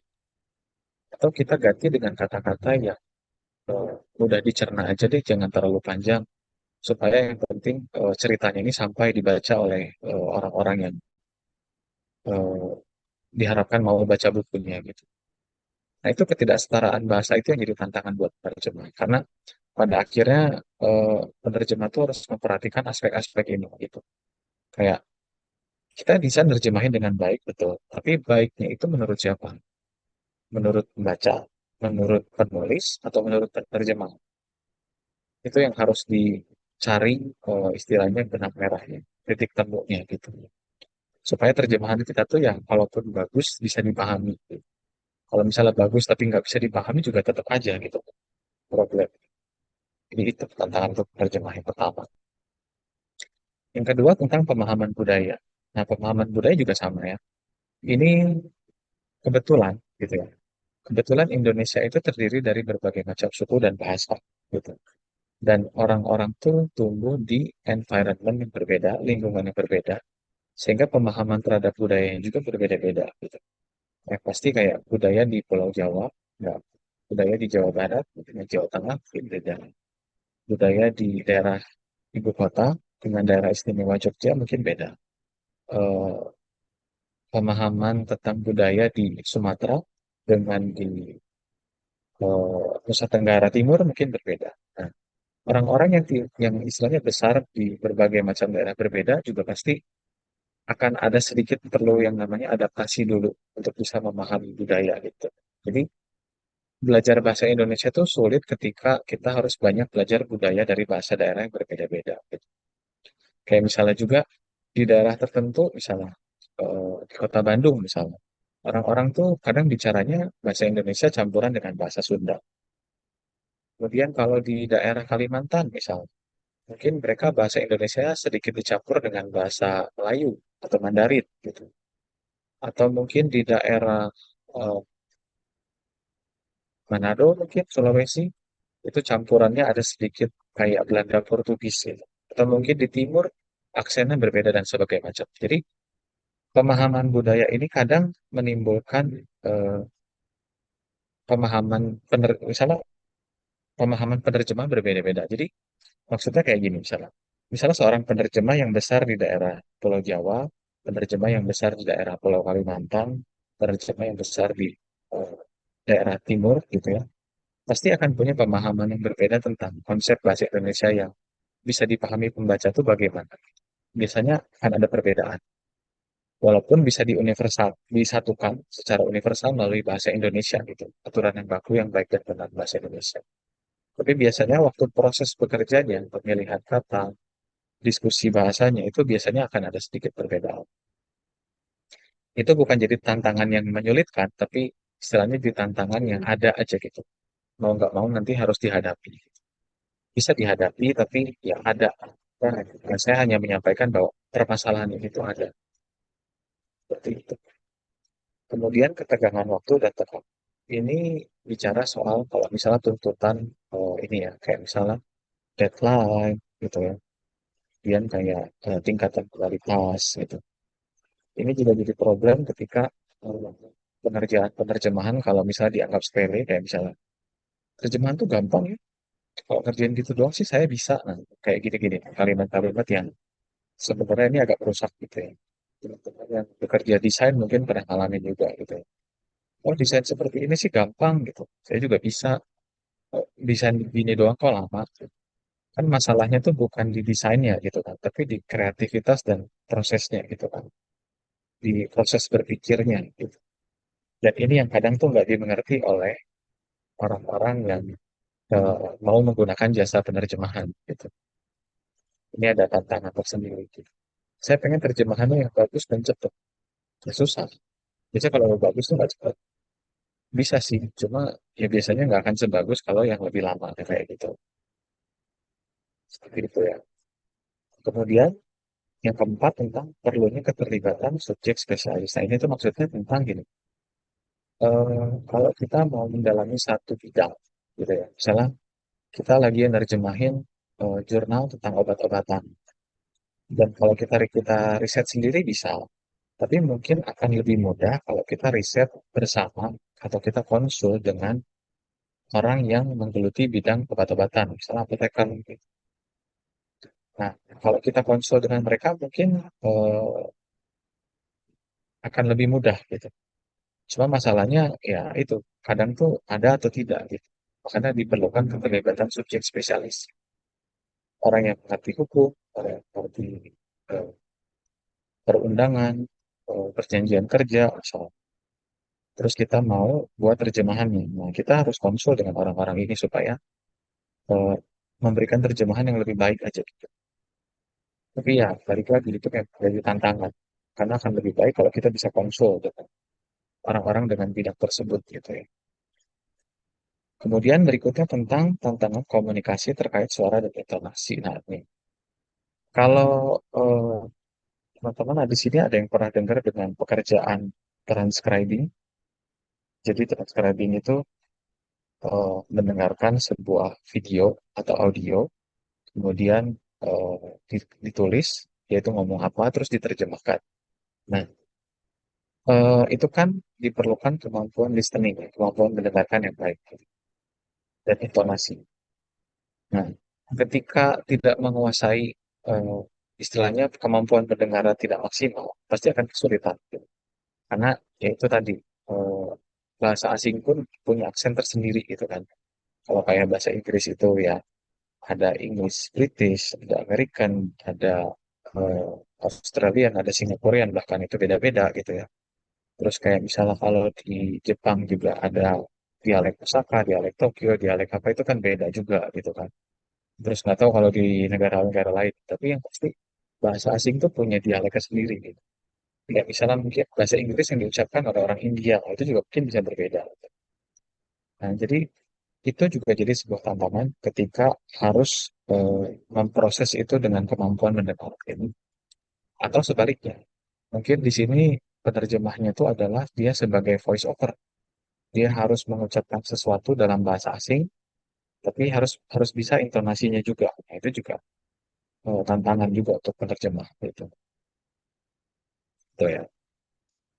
Kemudian yang terakhir tentang pengelolaan ekspektasi user ini mirip dengan yang tadi ya tentang ketegangan waktu dan tekanan.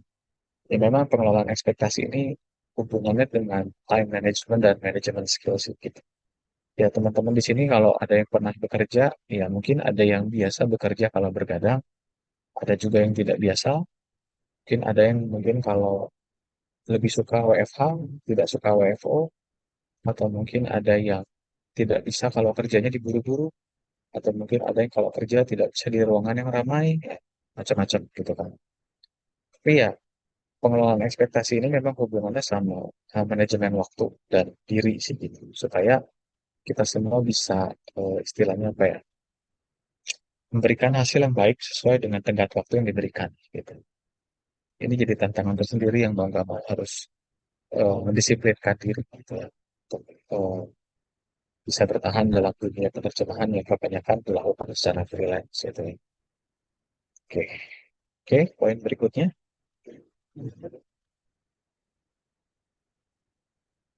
Oke, nah kalau dilihat di slide ini ya, eh, profesi penerjemah itu apakah masih banyak dicari? Tentu saja masih. Pasti ada dan dibutuhkan selalu. Baik itu secara yang tertulis, teks, atau yang lisan gitu ya. Cuma memang kalau bicara dengan dalam konteks bahasa Inggris Indonesia, Indonesia Inggris, mungkin itu pesaingnya udah banyak sekali. Gitu. Mungkin yang lebih banyak dicari itu sekarang yaitu bahasa asing di luar bahasa Inggris. Khususnya yang ada di Asia. Gitu ya. Mandarin, Korea, Jepang, Thailand. Jadi kalau mungkin kalau 20 tahun yang lalu bisa bahasa Inggris itu adalah sebuah privilege. Sekarang tuh kayaknya itu jadi standar biasa deh kalau bahasa Inggris itu sekarang. Sekarang tuh mungkin privilege-nya lebih kalau bisa 3 bahasa atau lebih gitu. Jadi kalau teman-teman bisa bahasa Inggris, terus bisa juga Mandarin mungkin, atau Korea, atau Jepang, atau itu akan jadi nilai yang lebih sangat plus lagi.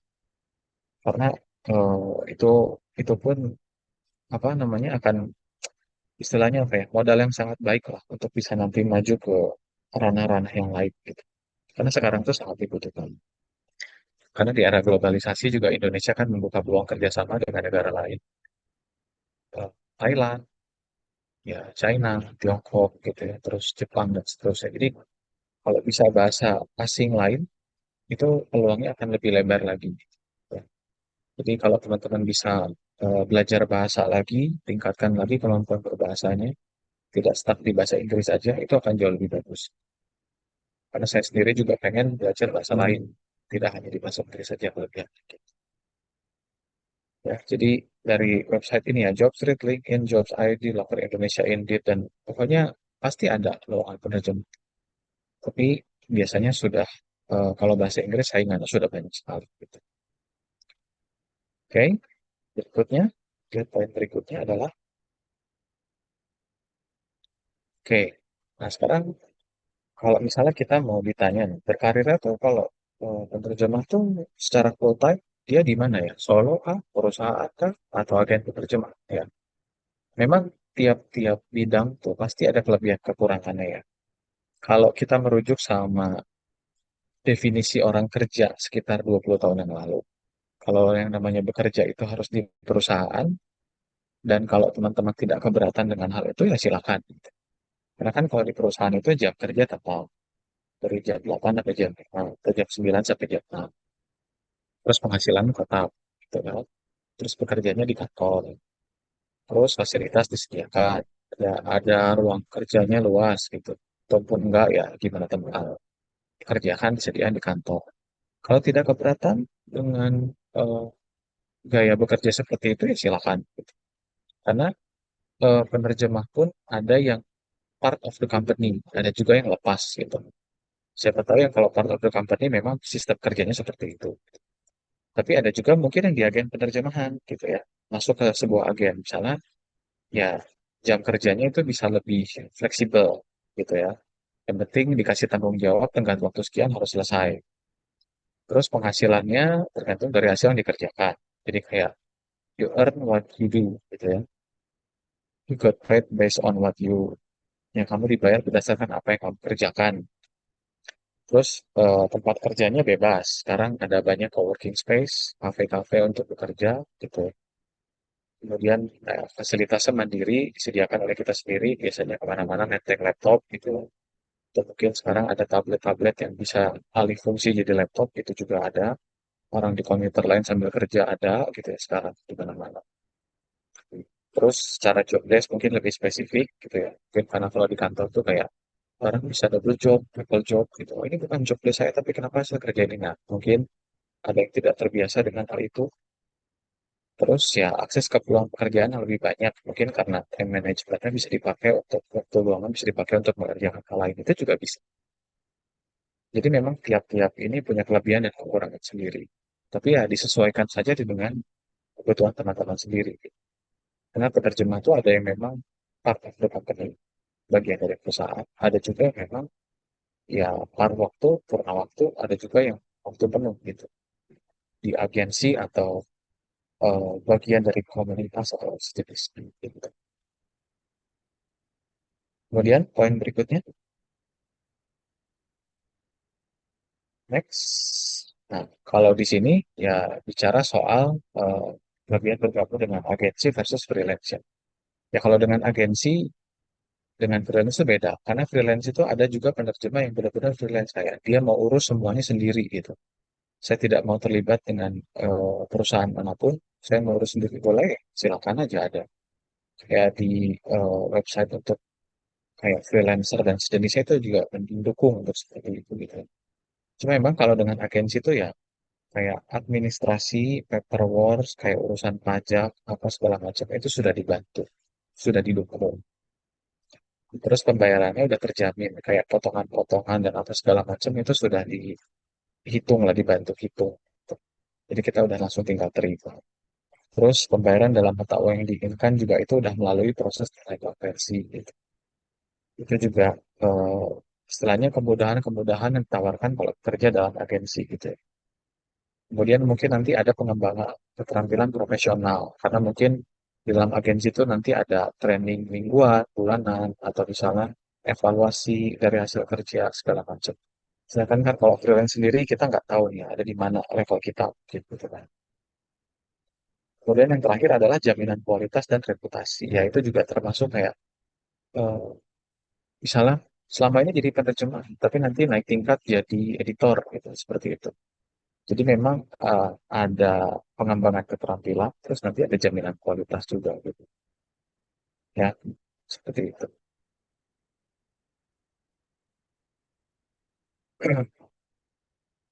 Dan memang kalau bicara soal bekerja di agensi gitu ya, ditekankan juga untuk punya yang namanya integritas gitu.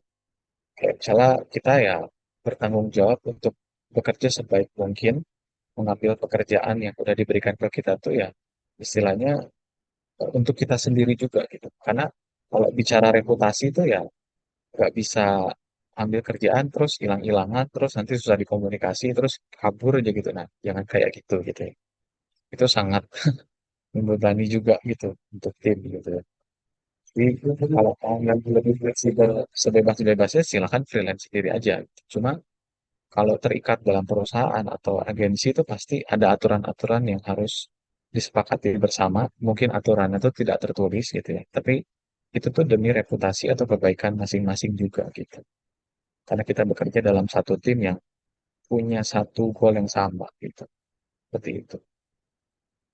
Kemudian berikutnya tentang tips dan sumber daya. Oke, ini sih materi-materi tentang ini beberapa tips tentang kalau kita mau belajar tuh dari mana saja ya. Kalau sekarang kan memang eh, kita mau belajar tuh dari mana aja bahasa banyak ya.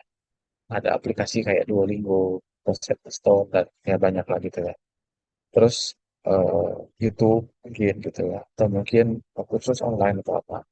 Tapi juga jangan lupakan materi-materi kayak buku gitu ya. Karena kayak buku, materi bacaan, aplikasi situs pembelajaran, itu juga beberapa hal yang jangan dianggap remeh lagi. Walaupun sekarang tuh sudah digitalisasi, tapi jangan menganggap remeh buku cetak. Karena materi yang ada di sana tuh bisa jadi sudah melalui banyak proses yang ya terfilter dengan baik. Gitu.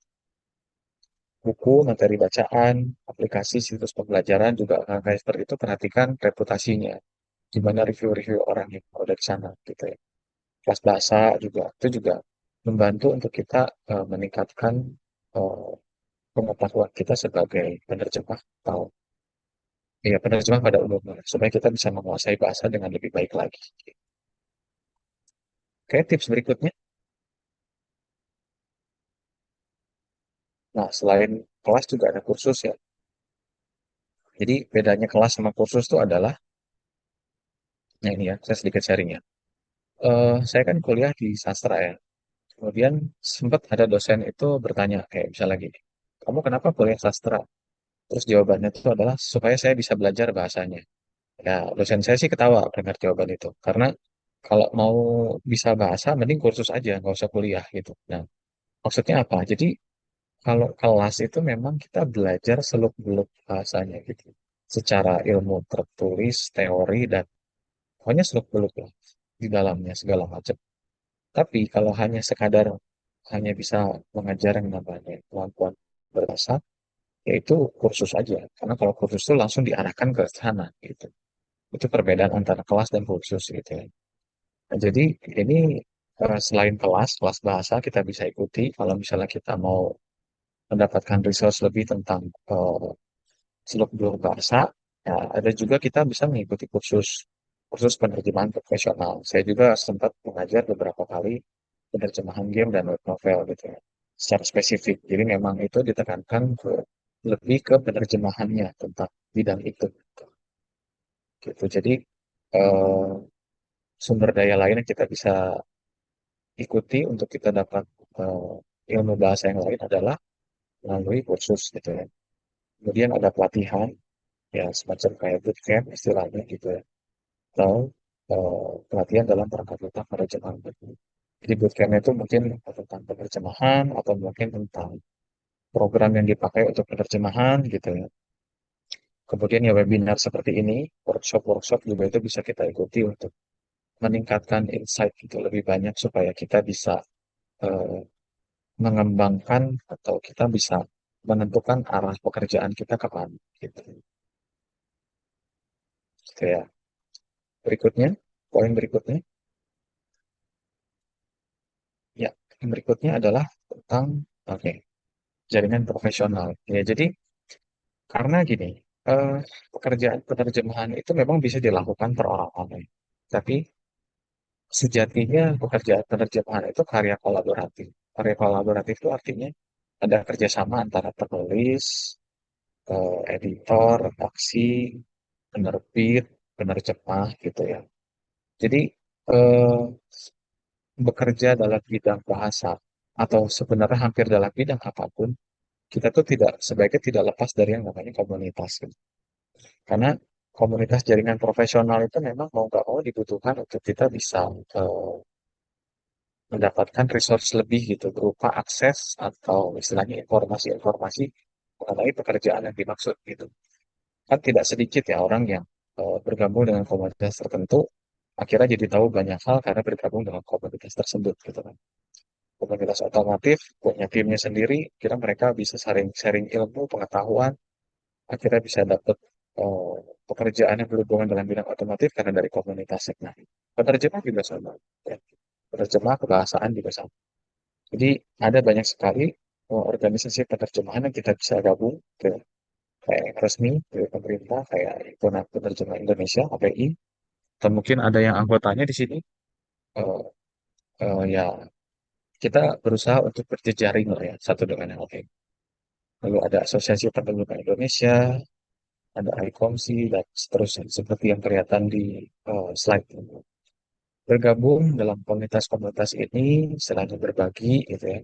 Karena saya percaya dengan kita saling berbagi itu kita nggak akan berkekurangan sih gitu. Jadi sebisa mungkin kita memberikan informasi yang apa ada dalam komunitas yang saling support dalam hal ini.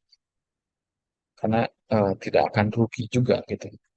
Untuk kita bisa mendapatkan banyak akses ke peluang-peluang pekerjaan yang berhubungan dengan ini. Oke, berikutnya. Ya, jadi ini mungkin sudah sampai menjelang di akhir ya. Jadi yang bisa saya sampaikan adalah kemampuan bahasa itu sangat penting. Jadi seseorang yang menguasai beberapa bahasa memiliki kesempatan yang lebih besar untuk mengembangkan karir. Karena tadi kan di awal tuh saya bilang tentang, karena di awal tuh saya bilang tentang bagaimana yang namanya penerjemah itu kan sebuah jembatan ya, jembatan untuk kita bisa sampai ke tempat lain gitu kan. Jadi karena namanya jembatan, eh, ya itu tuh kayak akses untuk kita bisa masuk kemana aja gitu. Kalaupun kalau teman-teman bisa menguasai bahasa asing itu bagus, tapi kalaupun tidak, coba untuk mengapresiasi profesi penerjemah yang memberikan jembatan untuk eh, banyak akses bisa diberikan gitu. Kayak aplikasi-aplikasi sekarang bisa dipakai dalam bahasa Indonesia karena penerjemah. Banyak resource atau sumber daya atau materi materi ajar atau konten media sosial atau game atau apapun film itu semua bisa jadi dikonsumsi dalam bahasa Indonesia ya karena penerjemah gitu. Jadi memang kemampuan bahasa itu sangat penting. Seseorang yang menguasai beberapa bahasa pasti itu kesempatannya akan lebih besar untuk mengembangkan karir. Jadi eh, dalam profesi penerjemahan sendiri diharapkan bahwa kita semua nggak hanya stuck di on bubble gitu ya. Kayak kita nggak terkungkung dalam eh, rumah atau peran kita sendiri lah atau jago di lapangan sendiri gitu. Tapi kita berusaha untuk banyak apa ya kayak melebarkan sayap gitu kali ya kayak mencari banyak pengetahuan lebih gitu.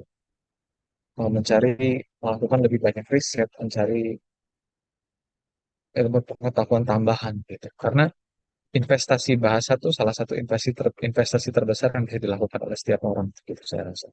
Gitu. Dan dalam proses pengerjaan terjemahan pun jangan melupakan aspek yang namanya riset. gitu. Karena mau bagaimanapun terjemahan tuh tanpa riset ya kosong aja gitu. Cuman saya bilang kalau penerjemahan tuh ya penerjemahan alih bahasanya tuh paling hanya 20%. Tapi kalau risetnya itu bisa sampai 80%. Karena untuk memberikan terjemahan yang baik, ya kita harus memahami kemampuan bahasa dan kemampuan budaya itu sendiri gitu. Nanti di tengahnya itu ada integrasi, ada kreativitas yang kita bisa bangun untuk kita memberikan terjemahan yang lebih bagus gitu. Tapi ya intinya adalah balik lagi kemampuan bahasa itu sangat penting. Penting sekali. Itu bisa menjadi eh, pintu lah ya. Kalau nggak jadi jembatan mungkin jadi pintu untuk bisa kemana-mana. Kalau kita mau masuk rumah, ya pintu utamanya dulu masuk gitu kan, melalui bahasa. Udah gitu mau ke kamar tidur, ke kamar mandi, kemana ya nggak masalah gitu. Tapi kalau pintu utamanya kita nggak bisa buka, kita nggak bisa masuk gitu. Seperti itu. Analogi sederhana yang mungkin tidak sempurnanya ya, kurang lebih seperti itu. Oke, slide berikutnya. Next. Oke. Ya, oke. Jadi itu saja yang bisa saya simpulkan. Semoga apa yang saya sampaikan bisa diterima dengan baik. Mohon maaf kalau misalnya ada kesalahan informasi atau hal-hal yang tidak sengaja dibilang. Tapi sekali lagi saran saya adalah kalau misalnya teman-teman mau jadi penerjemah, itu sesuatu yang harus ditekuni dengan baik ya, pasti. Mau tidak mau harus terus belajar, terus mau nggak mau harus terus belajar, kalau mau nggak mau harus terus dievaluasi, dan eh, selama kita punya kedisiplinan itu, saya rasa segala sesuatu itu bisa dilakukan selama kedisiplinan itu ada. Gitu. Sekian dari saya dan saat ini saya akan kembalikan dulu ke Pak Umi. Silakan Pak Umi. Terima kasih. Iya, terima kasih Kak Kris atas materi yang telah disampaikan. Menarik sekali ya teman-teman, tadi kita sudah membahas tentang bidang-bidang apa saja dalam penerjemahan dan juga keahlian-keahlian yang dibutuhkan sampai dengan alur untuk menjadi penerjemah tersumpah dan juga peluang karirnya nih yang sangat besar di bidang penerjemahan ini jika teman-teman ingin mendalaminya lebih lebih luas gitu. Nah, boleh kita lanjut ke next slide dulu.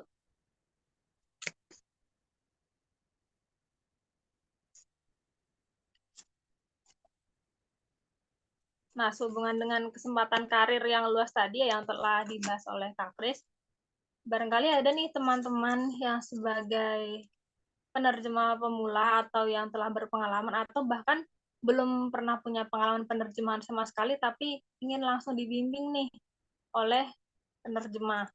Nah, kami dari Translator Academia by Digital Trans Asia memiliki 2 bootcamp di sini. Yang pertama itu adalah bootcamp gaming. Nah, di sini kita bisa lihat ya, daftar materinya ada 11 materi.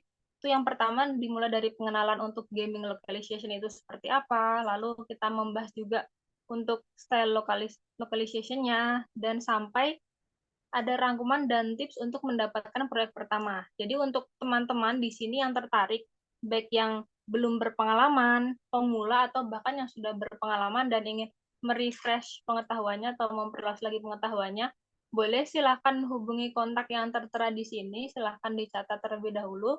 Ada kontak WhatsApp dan Instagramnya yang bisa di-follow. Ini silakan ada kontak Kaif dan ada Instagramnya @translator academia. Ini yang pertama untuk bootcamp gamingnya ya teman-teman. Nah untuk bootcamp gaming ini sendiri ada yang English Indonesia dan juga ada yang Chinese Indonesia. Nah sedangkan untuk bootcamp yang kedua, silahkan next slide.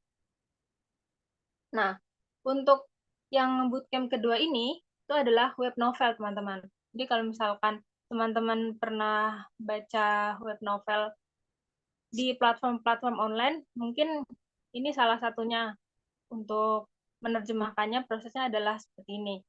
Nah, untuk bootcamp web novel ini sendiri ada yang English Indonesia dan juga Chinese Indonesia.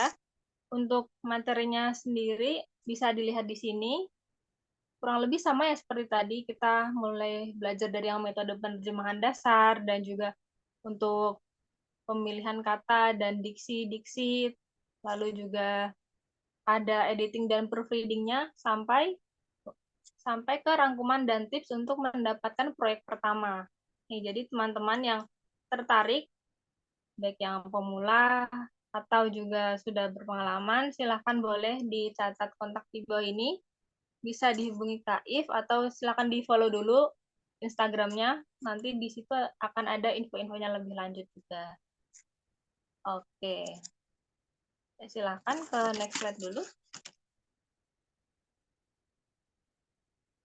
Nah, untuk Q&A nih, tadi kan kita sudah mendengar materi yang sangat bergizi ya dari Kak Kris ya, mulai dari bidang-bidang yang tersedia di bidang penerjemahan dan juga keahlian apa saja yang harus dikuasai. Masih masih ragu atau masih punya ingin rasa tahu yang besar, yang ingin mengetahui lebih lanjut, boleh silakan ditulis pertanyaannya di kolom chat atau di kolom Q&A di sini, atau bisa juga langsung nih dengan Kak Kris. Silahkan teman-teman, barangkali ada yang ingin ditanyakan, atau ada juga yang penasaran nih gimana tipsnya untuk memulai menjadi penerjemah. Silahkan bisa ditanyakan di kolom chat atau bisa raise hand. Kita lihat dulu.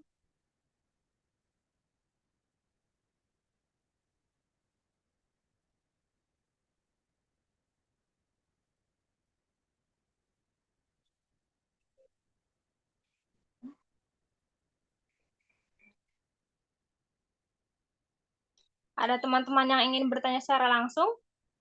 Raise hand boleh.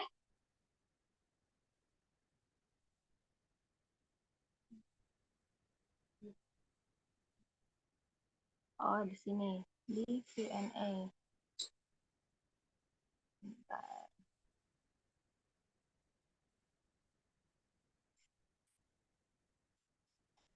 Oh, oke. Di kolom chat ini sudah ada ya dari Kak Nanik. Selamat siang, saya ingin bertanya. Boleh jelaskan mengenai translation dan localization itu bagaimana? Terima kasih. Boleh, silakan Kak Kris kalau ingin menjawab terlebih dahulu. Oke, boleh. Saya jawab duluan aja. Hmm. Oke, perbedaan antara translation dan localization ya. Ya. Sebenarnya gini, kalau kita bicara eh, translation, ya itu memang kita translation tuh saya golongkan tuh eh, penerjemahan secara umum sih, gitu. Kayak proses alih bahasa aja gitu, kayak kita biasanya proses translation itu biasanya kayak cerita di novel atau em, misalnya ya web novel ataupun cerita lah kebanyakan. Terus kita terjemahkan atau artikel gitu. Terus kita cari inti ceritanya apa ya, pokoknya kita terjemahkan gitu. Tapi kalau localization itu pelokalan itu lebih ke misalnya kita mengadaptasi satu produk, bisa itu cerita, bisa itu aplikasi atau game ke bahasa yang bahasa sasaran yang kita terjemahkan. Jadi kayak misalnya kalau eh, pelokalan itu kayak misalnya ada sebuah konten game, misalnya game kayak Genshin Impact lah misalnya ya. Di sini pasti tahu ya game Genshin Impact. Game Genshin Impact itu kan aslinya bahasa Mandarin gitu kan. Terus kita lakukan proses localization game tersebut jadi ke bahasa sehari-hari yang kalau teman-teman lihat bahasa-bahasa dialog di Genshin itu bener-bener keseharian banget gitu. Kadang dia menggunakan games yang sedang beredar gitu. Nah, jadi pelokalan itu bisa dibilang lebih dari sekadar terjemahan, tapi adaptasi. Adaptasi yang memerlukan terjemahan di dalamnya supaya bisa dipahami secara makna dan nuansa di bahasa sasaran gitu. Kira-kira bisa menjawab nggak yang tadi? Penjelasan saya. Oke. Oke. Eh, ini langsung Oke, saya baca aja kali pertanyaannya ya. ya, silakan, Salah silakan. ada di. Oke. Yang kedua ini dari Kak Siti Solehai. Saya dengar-dengar sekarang sudah nggak bisa daftar jadi penerjemah tersumpah. Bagaimana alur pengajuan menjadi penerjemah tersumpah? Em, itu tadi ada dijelaskan di slide sih ya memang. Kalau untuk sudah bisa atau tidak bisa, jujur saya sendiri kurang tahu gitu. Karena saya sendiri statusnya bukan penerjemah tersumpah gitu. Karena saya sendiri kalau ditawarin untuk menerjemahkan sifatnya yang legal dokumen, saya belum berani. Karena saya sendiri bilang kalau saya belum tersumpah gitu. Karena saya kebanyakan menerjemahkan hal-hal yang bersifat non-legal documents gitu yang saya kerjakan. Nah, jadi kalau ditanya dengar-dengar sekarang sudah nggak bisa daftar atau nggak bisa, saya kurang tahu. Tapi mungkin bisa dilihat informasinya di halaman yang tadi, halaman Menteri apa tadi, Hukum dan HAM ya, kan di situ untuk pendaftarannya. Terus nanti untuk alur pengajuannya di situ juga dijelaskan. Gitu. Kalau misalnya di situ tidak lengkap, mungkin bisa dilihat dari media sosial. Biasanya kalau di media sosial ada infografis yang lebih mudah buat diikuti. Itu ya Pak, untuk Siti Soleha. Semoga bisa menjawab untuk penerima tersebut. Terus berikutnya, siapa ini Kak Riza? Riza. Izin bertanya, untuk pemula butuh berapa lama untuk bisa menjadi penerjemah? Oke. Untuk pemula butuh berapa lama? Oke. Sebenarnya gini, berapa lama itu relatif. Tergantung seberapa banyak kita berlatih dan seberapa banyak kita mengerjakan penerjemahan gitu ya. Jadi kalau misalnya masih jadi baru mau jadi penerjemah, terus kayak saya pengen jadi penerjemah profesional nih, kira-kira saya pasang target sebulan, 2 bulan, 3 bulan. Mungkin tercapai, mungkin tidak. Itu semua tergantung dari proyek pekerjaan yang kita kerjakan. Dan mungkin awal-awal tuh kalau penerjemah baru mungkin agak susah ya dapat proyek dari mana. Tapi bisa coba untuk iseng-iseng menerjemahkan aja gitu. Kayak misalnya ada konten yang bebas untuk diterjemahkan, terjemahkan aja sendiri. Kita bikin kayak portofolio digital misalnya, mungkin semacam kayak website atau blog gitu ya. Atau mungkin konten sosial media, misalnya eh, punya bikin postingan Instagram, caption itu terjemahan dari sebuah cerita. Ya bisa aja, itu bisa jadi portofolio gitu. Dan berapa lama atau tidaknya ya itu tergantung seberapa sering dan seberapa banyak. Karena kalau di penerjemahan itu kadang kita ngitung berdasarkan kata gitu. Saya sudah menerjemahkan 2 juta kata, 10 juta kata gitu. Biasanya makin banyak kata yang sudah diterjemahkan itu akan menunjukkan seberapa tinggi jam terbang penerjemah tersebut. Tapi kalau untuk berapa lama itu semua balik lagi tergantung dari seberapa sering kerjaan terjemahan gitu ya. Semoga bisa menjawab untuk Pak Alisa. Terus, bentar, ini jadi banyak ya. Iya, Oke, belum. oke. Coba saya lanjutkan dulu satu lagi ya. Ini siapa dengan Kak Yani. Kak, kalau belajar web novel, apakah sudah sama cara translated dengan subtitle film? Oke. Nah, ini pertanyaan menarik ya. Oke. Jadi gini, penerjemahan tiap bidang itu bisa jadi berbeda-beda gayanya. Dan ada istilahnya tuh style guide atau ya gaya-gaya penerjemahan itu berbeda-beda. Kayak misalnya, kalau ditanya web novel apakah sudah sama dengan subtitle film, jujur berbeda. Tapi bisa juga sama. Bedanya tuh ada lagi. Kalau subtitle itu kan eh, kalau teman-teman nonton terus baca yang namanya takarir atau subtitle, itu kan di layar tuh hanya muncul sejenak gitu kan. Tidak bisa terlalu panjang, tidak bisa terlalu cepat gitu kan. Nah, tantangan penerjemahan subtitle itu adalah kita harus menerjemahkan dalam batas karakter yang diminta dengan durasi tampil di layar sesuai dengan pengucapan dialog yang ada di filmnya gitu kan. Tapi kalau web novel, itu kan kita nggak memperhatikan itu. Web novel tuh teks aja gitu banyak yang harus dibaca gitu kan. Kita mungkin nggak harus memperhatikan jumlah karakternya, tapi kita mungkin lebih memperhatikan ke gaya bahasanya mungkin, atau mungkin istilah-istilah asingnya, atau ada majasnya, ada idiomnya apa ya. Jadi kalau ditanya, kalau belajar web novel apakah sudah sama cara translate dengan subtitle film? Eh, tidak sama. Secara kebahasaan mungkin sama, tapi secara eh, teknis mungkin ada perbedaan gitu ya. Jadi itu ada bidangnya sendiri. Untuk yang pernah ngerjain subtitle pasti ngerti gitu. Kalau terjemahan saya itu harus muat dalam rentang berapa karakter, berapa garis gitu, terus berapa detik gitu kan. Karena nanti subtitle itu ada yang namanya time stamping, kayak mengatur waktu berapa detik muncul di layar. Oke, itu terus ini saya lanjutkan dulu baca ya. Berikutnya, Kak Kania Nabila F. Apakah ada persyaratan tertentu untuk bisa bergabung dengan komunitas penerjemah dan editor, atau apakah itu terbuka untuk umum? Oke, kalau untuk eh, komunitas yang tadi terdaftar di slide, setahu saya dia memang ada persyaratan. Tapi persyaratannya pun biasanya tidak terlalu susah sih. Ada juga yang memang harus bayar per tahun. Saya juga agak lupa jujur. Tapi kalau misalnya grup-grup yang sifatnya seperti resmi, biasanya memang ada persyaratan. Tapi kalau grup-grup yang sifatnya hanya digital, kayak komunitas, biasa itu di Facebook, di Twitter mungkin, atau mungkin ada grup WA atau grup Telegram, nah, itu biasanya ada yang gratis-gratis aja.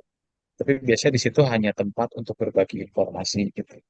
Kalau untuk kegiatan-kegiatan khususnya mungkin nggak ada. Tapi kalau komunitas yang tadi di list itu yang resmi kayak HPI dan segala macam, biasanya itu memang ada syaratnya. Itu bisa dilihat aja di, ya pokoknya coba aja googling nama-nama komunitasnya, terus nanti biasanya ada penjelasan tentang bagaimana cara mendaftar anggota. Tapi yang pasti sih terbuka untuk umum. Kayak siapapun bisa daftar. Cuma biasanya ada persyaratan entah administrasi kah, paperwork kah, atau biaya kah, atau tertentu. Seperti itu. Kalau ada yang dari komunitasnya di sini, boleh kalau mau berbagi ya. Kalau siapa tahu bisa meluruskan apa yang saya sampaikan tadi. Terus yang berikutnya, Kak Namira, tips dan trik supaya bisa goal dapat job penerjemah pertama. Ini panjang ya, ini panjang karena ini salah satu pembahasan juga di kelas gitu. Tapi sebenarnya kalau dibilang tips and trik sederhananya adalah pasti kita harus bisa menunjukkan kalau kita tuh bisa menerjemahkan. Entah itu kita bikin kayak portofolio sederhana seperti blog atau website dan portofolio.com, saya nggak tahu. Beberapa orang sudah pakai. Atau teman-teman bisa pakai LinkedIn gitu ya. Terus nanti teman-teman masuk dalam komunitas. Jadi orang-orang tuh kayak misalnya, oh ini penerjemah baru, boleh lihat hasil terjemahanmu Kak. Sebenarnya sih itu lebih ke tips ya. Kalau trik jujur saya kurang ini gitu. Tapi intinya kurang lebih seperti itu. Terus itu ya untuk Kak Namira. Berikutnya ini oh, bentar ya, Kak Iriani dulu. Ini Iriani yang waktu itu ya. Oke, izin bertanya. Jika kita sudah menguasai bahasanya, bagaimana kita memulai mencari pekerja dengan agensi? Apakah ada saran step dan stepnya?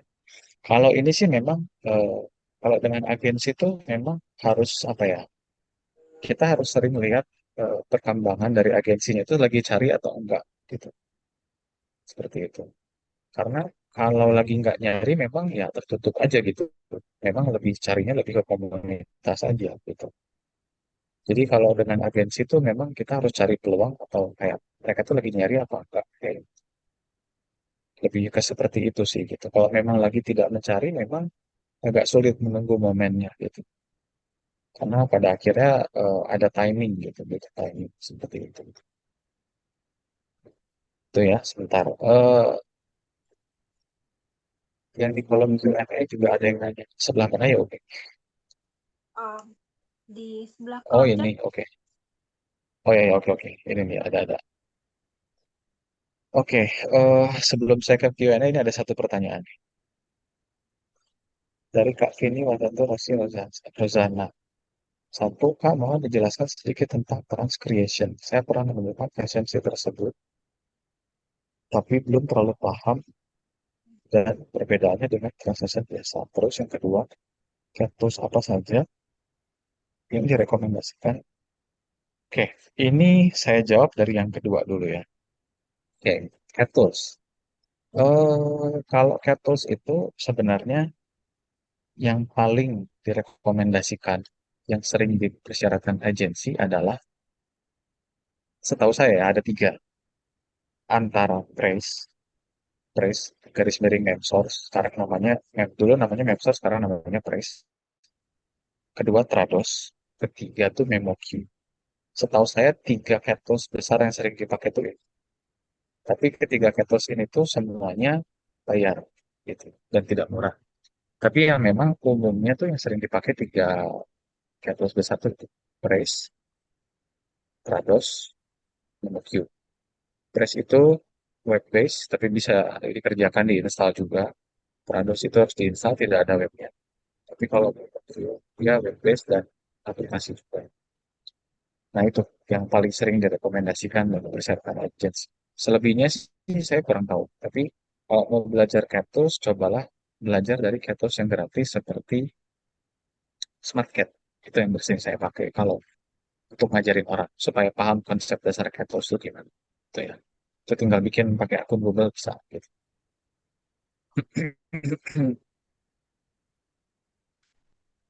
Oke, yang berikutnya pertanyaannya adalah transcreation. Oke, saya jujur eh, kurang kurang tahu banyak contoh tentang transcreation, tapi setahu saya yang pernah saya dengar dan ada friend of friend ya, teman dari teman yang pernah ada kerjaan transcreation. Setahu saya transcreation itu penerjemahan tapi ada unsur copywriting. Jadi memang sambil ngiklan gitu. Ada unsur marketing dan copywritingnya. Jadi kayak ada ajakan atau ya copywriting yang general aja gitu.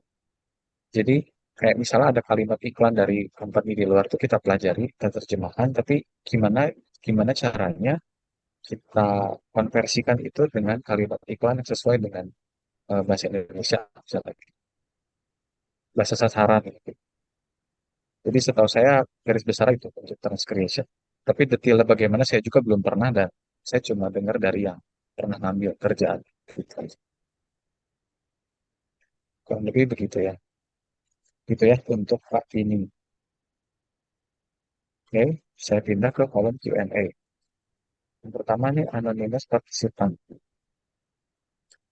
Eh, untuk penerjemahan media dan hiburan seperti novel, bagaimana cara membuat portofolio yang menarik? Oke, sebelumnya kita harus samakan persepsi dulu. Menarik ini menarik dalam hal apa? Menarik dalam hasil terjemahannya, atau menarik secara visual, atau menarik dalam arti menarik banyak peminat untuk lihat gitu. Karena kalau bicara untuk menarik secara visual, sekarang kan banyak ya untuk program bikin CV yang menarik gitu ya, kayak dari Canva atau ya banyak hal gitu ya. Terus kalau kalau bicara menarik itu dalam aspek penerjemahan kalimat, ya itu memang perlu belajar gitu. Saran saya sih gini, kalau mau buat portofolio yang menarik seperti novel ya, karena spesifik di sini contohnya novel, coba misalnya kalau misalnya ada satu bagian dari novel ingin diterjemahkan, lakukan penerjemahan itu dengan pertama-tama coba lihat terjemahan itu tuh katakanlah ambil satu paragraf gitu ya. Ambil satu paragraf terjemahkan dengan mesin. Terus lihat hasil terjemahan mesin gimana. Google Translate kah, DeepL Translation kah, atau apapun. Nah, lalu buatlah terjemahan yang sebisa mungkin tidak menyerupai terjemahan mesin tersebut. Kalau bisa punya gaya gaya bahasa penerjemahan tersendiri deh gitu ya. Itu saran saya. Itu bisa menjadi salah satu saran untuk membuat terjemahan portofolio yang menarik itu. Karena tidak sedikit recruiter penerjemah yang ngecek hasil terjemahan orang yang daftar itu dengan ngebandingin terjemahan mesin. Gitu. Jadi hati-hati gitu ya. Jadi kalau apakah saya nerjemahin pakai terjemahan mesin bisa ketahuan? Oh bisa, tentu saja. Jadi jangan asal-asalan. Gitu ya, salah satu tipsnya. Itu saran dari saya. Oke, berikutnya Kak Grace Angela. Jadi kalau translate novel, komik, film, lebih baik pakai formal atau non formal? Oke, ini tergantung gitu ya. Jadi kalau dalam penerjemahan itu, kalau gaya bahasa itu kita ada dua aturan. Yang pertama, ngikut apa kata klien. Kedua, kita ngikut aturan berbahasa yang sesuai. Kalau yang pertama ngikut kata klien, ya tergantung kliennya pengen. Saya punya novel, saya pengen novel saya target pembacanya tuh usia remaja lah, usia belasan. Jadi gaya gaya bahasanya menarik buat mereka. Ya kalau udah kayak gitu, otomatis kita bikinnya non formal dong. Gitu. Tapi dengan tetap menjaga aturan bahasa yang baik dan benar. Tapi bisa juga yang tidak ada ketentuan khusus dari kliennya. Saya pengen terjemahin aja. itu yang bisa dibaca oleh banyak kalangan. Oke, kita bikin agak formal, tapi kita kasih sentuhan casual di eh, di beberapa poin ceritanya gitu. Kayak misalnya ada karakter anak-anak ya kita bikin bahasanya non formal. Jadi disesuaikan sesuai dengan konteks cerita. Tapi kalau karakter orang dewasa ngobrol sama orang dewasa baku ya bisa. Tapi kalau karakternya dia masih bocah, ceritanya bocil usia 7 tahun. Kalau pakai kalimat formal kan aneh. Jadi kalau untuk novel, komik, film, tergantung non formal atau formal tuh target audiensnya kemana. Yang baca ini siapa gitu. Kalau novel kan memang biasanya lebih baku, aturannya mengikuti aturan bang. Kalau komik mungkin lebih casual gitu. Kalau film tergantung filmnya kayak gimana. Kalau filmnya anime gimana? Anime pun ada yang serius ada yang tidak. Kayak misalnya teman-teman pasti tahu Pain Akatsuki atau Lebah Ganteng, pasti pernah dengar. Terus pernah mungkin pernah nonton juga hasil terjemahan subtitle mereka kayak gimana. Mungkin itu terjemahannya kalimatnya keseharian udah dipahami. Karena mereka tahu yang biasa nonton tuh mungkin orang-orangnya usia-usia segini. Jadi ngapain bahasanya terlalu ribet kayak gitu. Tapi ya kalau penerjemah kalimat terjemahan kayak Netflix misalnya atau apa platform nonton anime itu, ya apapun itulah ya, mungkin beda bahasanya mungkin jadi nggak terlalu eh, gaul gitu. Tapi ya intinya disesuaikan. Novel, komik, film, formal atau non formal tergantung target audiensnya bukan. Gitu ya. Semoga menjawab untuk Kak Chris Angela. Lalu selanjutnya Kak Majesty Yulion. Saya berada di kota kecil tapi berminat sekali untuk memulai pekerjaan sebagai penerjemah. Karena itu pekerjaan freelance translator sangat menarik bagi saya. Tapi saya tidak ada gambaran harus memulai menawarkan jasa penerjemah. Tadi, apalagi baru memulai, pastinya belum ada portofolio dalam hal penerjemahan. Apakah ada saran selain mengikuti bootcamp? Oke, eh memang kalau kesempatan itu memang apa ya menangkapnya agak susah gitu ya. Memang ada momen-momen ketika eh, memang Tuhan bukakan jalannya terus memang kebetulan lowongannya ada keterima dan masuk gitu ada juga yang enggak gitu ya. Tapi kalau tidak ada gambaran untuk menawarkan jasa penerjemahan di mana, sebenarnya bisa juga dimulai dengan eh, ini agak agak nekat ya, tapi bisa dicoba. Kayak misalnya gini, misalnya ada seorang penulis cerita seperti apa penulis itu, Wattpad misalnya, Wattpad atau misalnya orang-orang yang bikin komik-komik strip sederhana, atau mungkin mereka tuh punya konten bahasa Indonesia yang kayaknya tuh belum ada yang nerjemahin. Gitu. Sebenarnya kita bisa menawarkan nilai. Dan bisa boleh nggak konten yang kamu bikin ini saya terjemahkan ke bahasa asing untuk portofolio saya sendiri atau mungkin ke depannya kalau ini bagus ya kamu mau pakai boleh gitu. Seperti itu. Saya pernah nawarin kayak gitu satu dua kali ke penulis Wattpad. Ujungnya sih nggak kepake, tapi ya istilahnya jadi pengalaman aja, jadi apa portofolio gitu. Karena eh, bentuk terjemahan itu ya nggak selalu harus konten yang tadi gitu. Kayak misalnya tadi di awal saya bilang ada konten dari situs web atau mungkin dari aplikasi gitu. Memang itu portofolio yang baik itu memang ya yang kelihatan kita bisa akses gitu. Memang paling mudah itu ya kalau kalau tidak secara digital ya melalui blog atau website. Yang paling gampang sih blog gitu. Karena blog itu kan bisa gratis, WordPress, Blogspot, Wix dan sejenisnya gitu. Jadi dimulai dari situ gitu. Atau mungkin kebiasaan kayak membuat konten berbahasa Inggris, baik itu Instagram kah, Twitter kah, atau TikTok kah gitu ya. Istilahnya tuh kayak membuat exposure dulu bahwa saya tuh akun bernama ini tuh saya kadang membuat konten berbahasa Indonesia dan bahasa Inggris gitu. Nanti sedikit demi sedikit mungkin kontennya tuh bertambah kayak ada orang biasa bikin blog keseharian biasa pakai bahasa Indonesia tiba-tiba pakai bahasa Inggris kayak sekalian berlatih gitu dan orang bisa lihat itu bisa jadi salah satu bentuk latihan dan portofolio gitu. Nanti ke depannya ketika udah mulai agak lama memang ya cari peluang untuk masuk ke melamar ke lowongan penerjemahan seperti itu.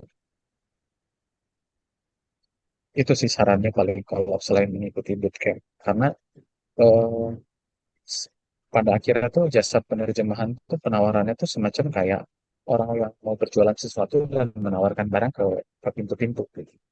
Memang harus lumayan effort untuk bagian itu nih, gitu. Atau misalnya kayak sekarang game Indonesia tuh lagi dilirik sama pasar internasional, tapi mungkin mereka kontennya belum ada bahasa Inggris. Game juga bisa jadi masuk ke terjemahan ke bahasa Inggris itu juga bisa. Pokoknya bidang-bidang yang sekiranya masih butuh penerjemahan dan bisa mendapatkan exposure internasional, dicoba aja. Menjalin komunikasi dulu lah dengan banyak orang gitu, supaya gimana kalau nanti saya buat versi bahasa Inggris saya ikut. Kayak itu sih paling yang bisa saya kepikiran. Semoga bisa menjawab Kak Yulio, Majesty Yulio. Ya. Oke, kayaknya udah semua ya. Atau masih ada lagi? Saya kembalikan dulu ke Kak Umi. Iya, sudah Kak, pertanyaannya sudah terjawab semua ya kurang lebih. Semoga jawaban tadi sudah jelas dan memenuhi rasa penasaran teman-teman gitu. Karena keterbatasan waktu juga, eh, teman-teman boleh tolong on cam, kita akan berfoto sebentar untuk dokumentasi. Yang belum pakai background yang dikirimkan oleh panitia, boleh tolong diganti dulu.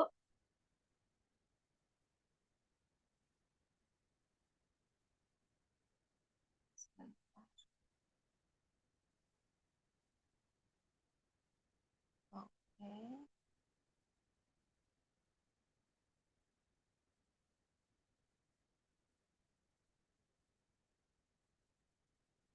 Ayo yang lainnya, ada yang mau on cam lagi?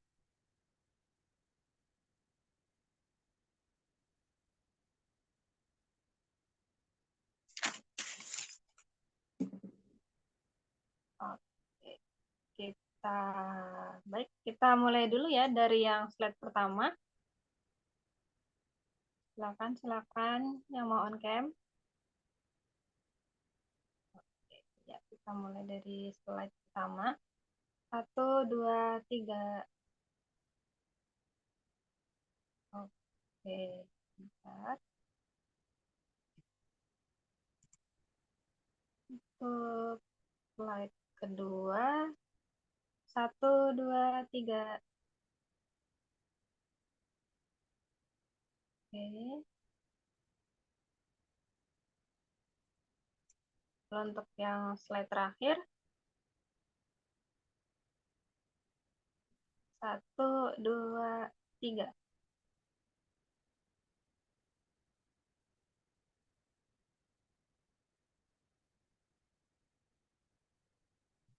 Oke, sudah semua ya teman-teman ya. Ya, oke. Sebelumnya saya ucapkan sekali lagi terima kasih kepada Kak Kris selaku pembicara yang telah menyampaikan materi pada siang hari ini. Semoga ilmu dan insight yang didapatkan selama materi ini bisa bermanfaat untuk semuanya.